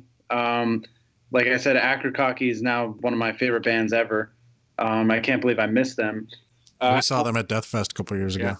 Are they still active? Or yeah. They had a new album out like 2 years ago, 3 years ago. Is it 2 years ago we saw them? I think 2 years. Yeah, it was 2 years ago. Yeah, that's good to know. It's a great album. Yeah. Then I've been listening to some Alcest. I have an album that I listen to every summer ritualistically by Morgion, which is I might say this wrong, but Cloaked in Ages, Crowned in Earth. Yeah. Yes, I don't even know if anybody knows about that record, and it's just absolutely one of my favorite albums ever. Sean, we know everything here on the Metal. That's true. We know everything. Yeah, I know. I also like Among Majestic Ruin. Thank you very much. Oh yes, that's right. And then Solinari, I think they had it as well. But they're a great band that I feel like is overlooked. Then all the bands we played with. Been listening to the Windfarer from New Jersey. Nephrons, and then for some reason I always come back to this band all the time. I love X-Toll. I've been listening to X-Toll lately, and that's among the metal stuff. And then I like to late at night. I like to listen to Sade. Hey. For what it's worth, I've got some friends coming over for margaritas tomorrow, some people I work with, and I made sure to put Smooth Operator on my yacht rock kind of fucking playlist. You know what I mean? I love that song. Did I ever tell you that when I first heard Smooth Operator, I thought Sade was singing School of Piranha. How did you even get that? School of Piranha. School of Piranha. I can't. All right. That's awesome. I like your version better, Markisan. Well, thank you. That's like an Exodus song. Do you know that song Zombies that by the I don't even know the name of the band, some Irish band, you know? Cranberries. Cranberries. Years ago, I was driving around in the car with my little niece. She's grown now, but she was just a little kid at the time. We were driving around, and that song came on the radio, and she was singing along with it. And we drove for a mile or two, and I turned it down to hear, and she was going, "Pee your pants, pee your pants." I love that was her interpretation of it. She was like 6. Yeah. That's awesome. Also, I wanted to point out too, Sade does a fucking really, really beautiful live version of Thin Lizzy's "I'm Still in Love with You." Fuck, it's so good. Wow, I did not know. You can find it on YouTube. It's beautiful, dude. She's incredibly talented. I mean, she, Smooth Operators are a hit, and that's an amazing song. But there's so many other good ones that I've got. Sure, the whole Love Deluxe thing and all that. Yeah, I mean that's the one, really. Yeah. She's an Where's Will when you need him? Yeah, he would not be happy right now. Yeah, I'm not a fan. yeah. Well, no, I'm all over the place, and I would listen to. I think we did an interview recently where it said, "What type of music do you listen to that would surprise metalheads?" I was like, "Oh shit, I got a lot for you." Brother, we got skeletons in our closets too. Trust me. I got Madonna and Lady Gaga in my closet. What are you talking about? Oh, no problem. Actually, that fits because she's really kind of a jazz singer if you think about it, dude. And you having a jazz background like you do, she really has jazz kind of influence to her style of singing. I'm a big jazz head, so I'm constant. But I will say Brian Blade and the Fellowship Band is probably my favorite contemporary jazz group. So, okay, I'll look it up. Yeah, they're incredible. Stop it. The crickets merely means we have no idea what you're talking about. No, it's not both. Hey, Sean, you and I need to talk offline because I'm a huge Fusion fan. So Yes. yeah, Totally. so we'll do that. Yep. Which, by the way, John, I don't know why I watched this too, but the other day I watched Jimmy Page induct Jeff Beck into the Hall of Fame again for some fucking, I don't even know why I watched it, but, and it made me immediately go grab Blow by Blow and put it on. Oh, favorite record. Fuck. Well, I'll say one of the songs on the album, and you probably won't be able to tell it, but one of the songs on Return to Earth was influenced by Because We've Ended as Lovers. Oh, fuck yeah, dude. Also, Such a good song. He's such a good. There's nobody better than him, and I also then that fell over into Live at Ronnie Scott's after that, which is just I got lucky to see that tour. It was so fucking good.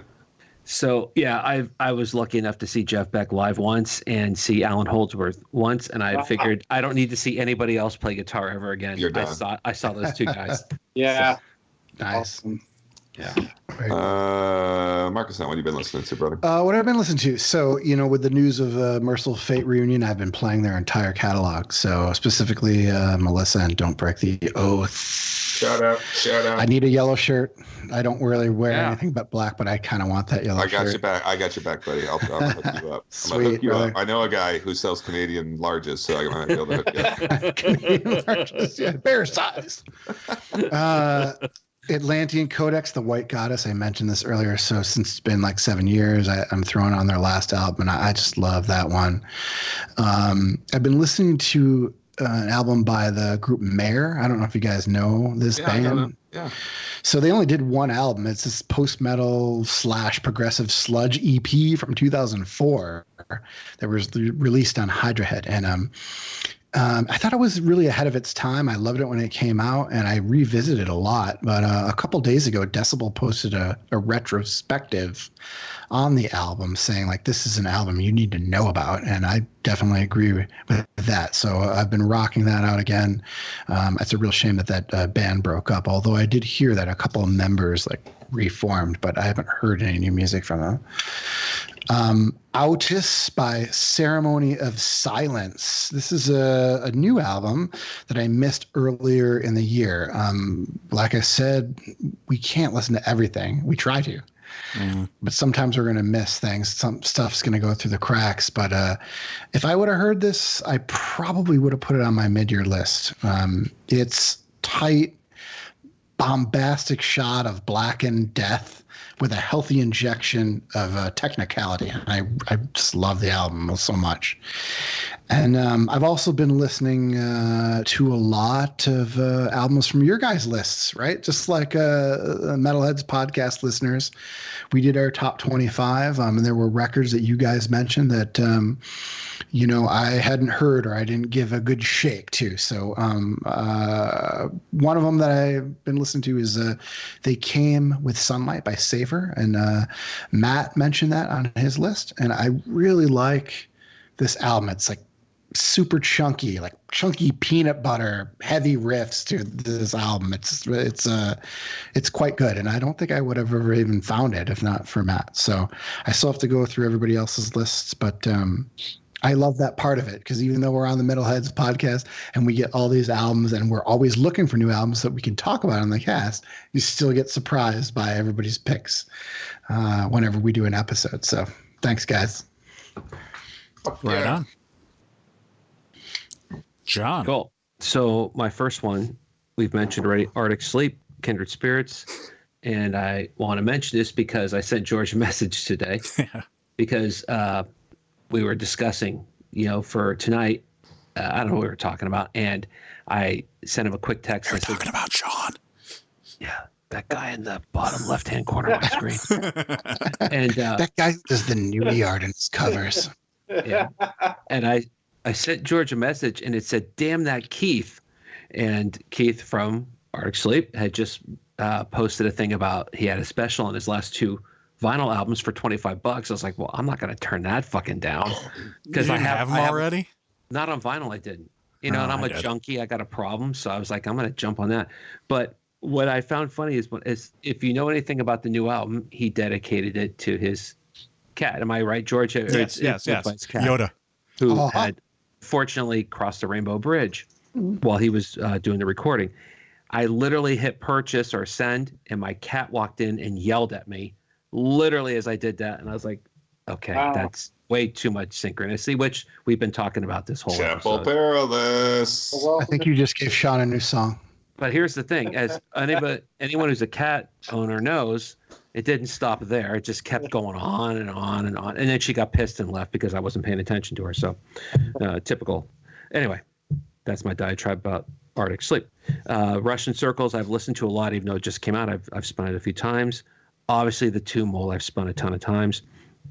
There's a band called Wait. It actually stands for We Are in Transit. It's an EP that just came out. And George did get me into this band, and I'm not being sarcastic when I say that. 2 of the guys are from the band Exist, and they just just put out an EP, and it sounds sort of like Exist. So I was totally down with that. And they're a local band. They're in Baltimore. A shit ton of Maiden getting ready for the show, because a band like that I've listened to a million times, but I've taken some time off, and it was good to go back and comb through the catalog. And some band from North Jersey, I don't know, some Tolkien reference, Gates to the Morning, Return to Earth. I've spent a lot of time listening to that album. Actually, I've listened to it a lot recently. So. Very cool. Cheers. Well, in preparation for the pod and out of sheer enjoyment, I too have been spinning that record. I like to make sure I know what the people we have on are doing, and sometimes I'll put it on and get the gist. Sometimes I'll put it on and I'll keep putting it on. And that record's been on a few times this week. Very fine album you've put out there, sir. Thank you. I also received, as mentioned previously, Vanden Plas finally gave the vinyl treatment to a couple. Well, not their whole discography. In fact, I wish they'd gotten a couple of the newer ones, which I really like. But I picked up 2 of those. My 2 favorite of their older ones. One's called Cristo or Cristo. I've never been sure, but how you pronounce it. Another one's called Beyond Daylight. Cristo. I think it's vaguely based on the Count of Monte Cristo plus a serial killer or something weird fucking thing. I really want that sandwich right now. Oh, money. Yeah, that would be Crisco, but either way. God. Both albums are awesome too. I love both albums. Yeah, Beyond Daylight is the other one that I got. And that one is vampire themed, which is why I was thinking of whatever. And there's a kind of it's kind of poppy, fun, proggy stuff, but there's a cover version of Point of No Return on there, the Kansas song, and they do a very fine version of that. And I've been spinning those like every evening, and then and I have been listening to Cattle Decapitation again for some reason. That record went back on, not just the leader. I think once it starts spinning with me, I'm stuck with it for a while. And I don't like Markisan. It doesn't take much to push me into the Merciful Fate world, so I've been spinning those. A lot of new stuff too, Mold, this and that, a lot of those things. But the other thing most worth mentioning is I fall into these stupid fucking rabbit holes, like you do. And I was listening to some live Deep Purple thing the other day. Cool. And then I start doing this Richie Blackmore thing where I try to find because they've released a lot of live stuff that's like post-digital era. So it's just on digital. And then I start falling down the stupid fucking Rainbow live fucking rabbit hole. And then I start falling into the Ronnie James Dio live rabbit hole. So I have listened to so much live Dio / Rainbow / Deep Purple in the last 2 weeks. It's ridiculous. And I obsess over it. I get down to these littlest parts and I'm like, oh, he does that a little different there. You would fucking hate hanging out with me, dude. Trust me. I'm so fucking weird about that shit. And so and one We've of them hung out with you, Jay. We kind of like it. So the as long as we're not in the hotel room. Right. So they all yeah, indeed. So they all bleed into one another. And right now my current live album obsession is Dio's Finding the Sacred Heart live. Heart live in Philly, which is a double one, which I just ordered on vinyl and got and sat and just listened to that today. So dude, I love the trivia question, by the way. That was a pretty good one. The Rainbow one. Yeah. I knew that would stump people. I almost put up a different one where they, on that same album, they do a version of Mistreated, which is a Deep Purple track. Oh, with Ronnie James Dio singing it. And he does, for the first 30 seconds, he does kind of an amazing David Coverdale imitation. And I was going to put it up just to fuck with you guys, but I decided not to. But I've got more of those coming. I'm going to do some more naming tunes. Cool. But they're all going to be like that, sort of like, I know who this is, but why don't I know it? Because I want to prove to you I know more about music than you. So Sean, he posts these easy to do with the fucking case in front of you. We have a message board for Metalheads, and we talk about stuff pretty much every day. And Jay's been posting trivia, and I actually got that one, but I didn't get it right away. You had to get. I think it was like the second hint, like you got it for me. But it wasn't that descriptive. It was just like this is a singer we all love. Yeah, but now that stated, it was Dio and Rainbow, which was from like 78 or something. 76. Did you not like my response? I loved your response, George. I love all your responses, George. You went Graham Bonnet, who's a little closer to my heart these days than he used to be. But it's Dio. It's the Rainbow on Stage 1976 live recording, which is fucking. Hey Jay, just real quick. Their best. I didn't have a chance to listen to it because I didn't see it until I got to work. Immediately, Dio popped in my head. I was like, this is way too easy. And then I saw you guys saying, I was like, I got it right. Yeah, I didn't see it till I woke up that morning. I was like, oh, yeah. I thought John would get it right away, but Jay posted it pretty late, and I'm pretty much the only one who was up at that time. Well, Markisan, no. I told Jen this the other day. I was like, I start work at 5:30 in the morning, and I was like, Markisan's still online. So the night. I promise I'll wrap it up, but I that all leads into I think some stuff I'm going to write for the webpage. I had done like an I Love Alice Cooper thing, but for Facebook, I'm going to do something without it being conceited called How to Listen To, and I'm going to I'm going to point out some of my favorite like Dio moments, like that'd be awesome. And so the live stuff. Like I would point out to you, for those of you who don't know, the apex of Children of the Sea on Live Evil, stuff like that. Oh, that'd be great. So good, that version. Love to see more like written stuff in there. That's why I started that interview series. So I'm going to do it. 10 horns. I'm going to do both Dio and Richie Blackmore to start, and just go through their careers through all their bands and point out like the 30 seconds of each record that I know is sheer brilliance. So it's a great idea. That's kind of what I've been doing. Anyway, George, off to you. So the first one I've been listening to, I just listened to today. I don't know how to pronounce this shit. Might make Markisan hungry. I'm going to go with Brothog. Oh my god, Brothog! Yeah, it's Broththogg. Slap that on a sandwich, or maybe now. it's Brothog. I don't know, but the album's called Echoes of the Past, and Are you at a brewery or something? I don't know. But I agree. It sounds like meat to form somehow, one way or another. But I don't know. yeah, It sounds like a food truck at a brewery or something. Why is it's not playing? I don't know what's going on. I neglected That's to awesome. make any notes on this one because I just remembered while we were talking that I wanted to put this in here. So I don't know where they're from. I don't know anything about them, but it's kind of cool. That's very cool. Then we have Cadaver Soiree. To Betray the Creator. It's a UK death metal band. It's their first album, and it's pretty damn good. I'm not Check real it good out. with. I don't know a lot of words. But that would be Cadaver Party, would it not? More or less. Yes. Yeah. It's a Cadaver Soiree. It's death metal with it's classy death metal. Album with Cadaver in the title. Nice. Yeah. Because Never with the Cadaver KRC. Circulation. Cadaver Circulation, which is a great title, by the way. Yeah. Then we have the second album from German death metal band Carnal Tomb, Abhorrent Veneration. Mm-hmm. And then we have there's a lot of C bands for some reason, and I'm surprised that John didn't mention this one, but I'll pick it up for him. Argentinian prog death band Catacomb, Oh, yeah. Unavoidable Internal Process. I forgot about that. I did listen to it. It's good. It's good stuff. And another one from the C category, Corpse Flesh, rearranged with a 12 gauge. Australian death metal. It was pretty good. Wow. We're going to jump a few letters down the alphabet to Keitzer with a K. Where the Light Ends. It's a German death metal band. It's their seventh album. How I haven't heard of them until now, I don't know, but I really dug that. And the new and second album from The Negative Bias, Narcissus Rising, Austrian black metal. This is some serious shit. You need to listen to this. If you're going to ignore all the other stuff I listen to this. The Negative Bias. You have to say things like that. And I'm glad you did. Say the name of it again, please. The Negative Bias. No, that's the name of the band? That's the name of the band. Yes, it's called Narcissus Rising. There's only 2 songs. They're like 20 minutes each. Okay. And it's good. And their first album is good too. Based on this, I went back and I'd heard of them, but for whatever reason, never like really clicked.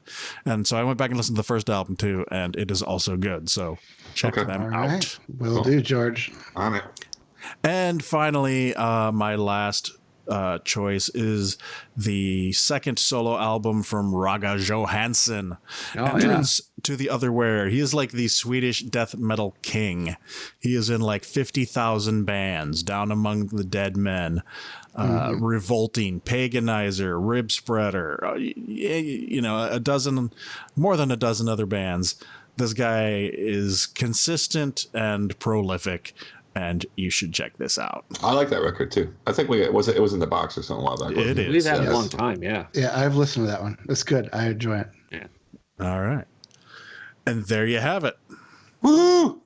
All right. Well, as you know, Matt is in Germany attending the Wacken Festival, and I prearranged with Matt that we would Skype him in at the last minute so that he could give us an update.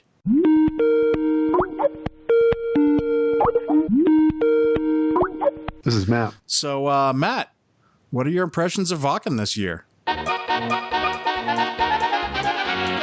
Dankeschön, wir sind die Cantina-Band. Wenn ihr Songwünsche habt, ruft sie einfach. Spielt denselben Song nochmal. Alles klar, denselben Song und los. Uh-huh. So, are you seeing a lot of good bands? Dankeschön, wir sind die Cantina-Band. Wenn ihr Songwünsche habt, ruft sie einfach. Spielt denselben Song nochmal. Alles klar, denselben Song und los. Right. So I know when we were there was a lot of mud. Is there a lot of mud there this year? Dankeschön, wir sind die Cantina-Band. Wenn ihr Songwünsche habt, ruft sie einfach. Spielt denselben Song nochmal. Alles klar, denselben Song und los. Okay. Well, at least tell me you're having a good time. It's a little salty, but it's not bad. All right. Thanks, Matt. We'll see you when you get back. Okay, so we are now at the end of the episode. I want to thank Sean for coming on. you should go on Bandcamp. Where else tell people where they can get all your stuff? Yeah, Bandcamp is probably the best place. We have a website that directs you to all the social media, Instagram, all that stuff. So 2 years ago, I never had any social media. Now I'm on everything. So yeah, so gatesofthemorning.com is good, and Bandcamp is probably the best way to pick up the album. Yep. So go check it out, buy it, support Sean and the band. You know, there are interviews we do seriously over the course of the couple of years that we've been doing this, and 5 years. Thank you. 5 years. Thank you. Whew, time flies. And I honestly, and I just think, man, I'm glad I met that guy. I'm really glad we talked to you today, Sean. I think you're a lot of fun and just like a bright, normal, down to earth dude. I'm going to remember this one, and I'm hoping we're going to run into you in person. I hope so. I really do. Yeah. It's been a lot of fun. Seriously, I really appreciate you guys having me on. I have a good feeling we will all cross paths at some point. Yeah, let us know. Yes. Like, you know, Will books shows at Atlas Brewworks in DC. If you guys need a DC show, he can probably make it happen. I don't want to speak for Will, but I would guess that he can probably make it happen. No, it's kind of funny because I think, you know, the guy from Varaha, Fabio, posted something, and somebody from DC commented saying, I would love to have you guys at Atlas. So it might have been him, actually. Oh, so it probably was. Yeah. Or it could have been Hassan, too, from Ripping Headaches. Yeah, he's Hassan does he promotes a lot of shows at Atlas, so that's a good sign. Yeah, so that's I'll awesome. go back and look at the post again, but somebody mentioned that, so it rings a bell. So, okay. Yeah. Oh, yeah. Small world. Yeah. Thank you guys again. Really appreciate it. Yeah, Actually, thanks, No Sean. problem. Thank you. Thanks for coming on. It took us a while via email, but we finally got to do it. So We did, yes. Yep. Also, I'd like to amend my previous comment. Small world, but I wouldn't want to paint it. Yeah. Okay. Oh, which okay, I gotta bring this up. Like next weekend, John and Will and I are going to see Kiss on their road to end of whatever tour. part 27. Yeah. And the opening band is a painter. God bless it. A painter. It's some guy. He's a painter. They don't even have an opening band. They have an opening painter. Wow.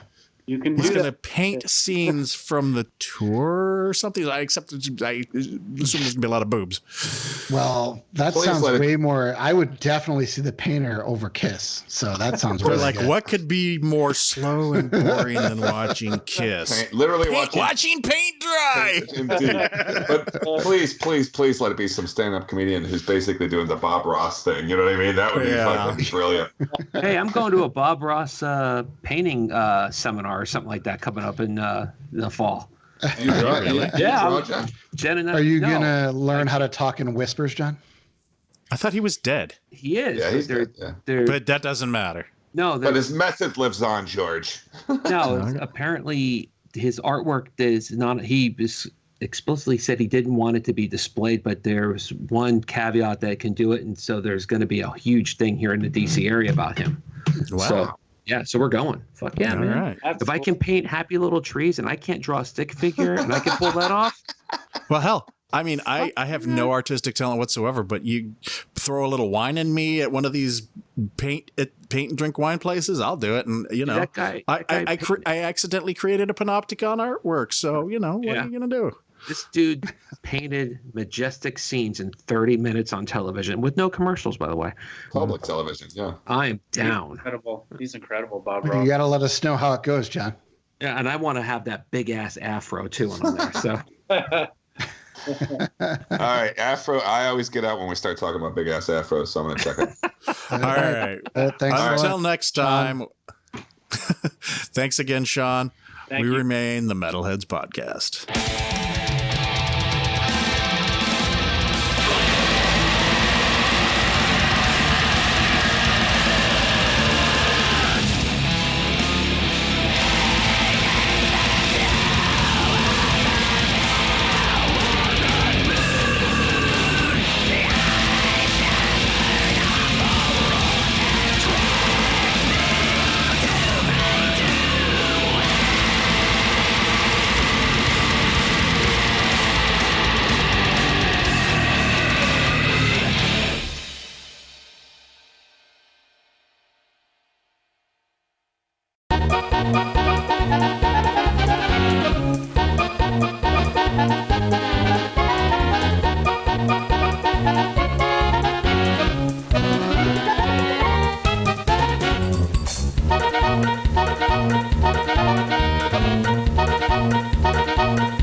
Dankeschön, wir sind die Cantina-Band. Wenn ihr Songwünsche habt, ruft sie einfach. Spielt denselben Song nochmal. Alles klar, denselben Song und los.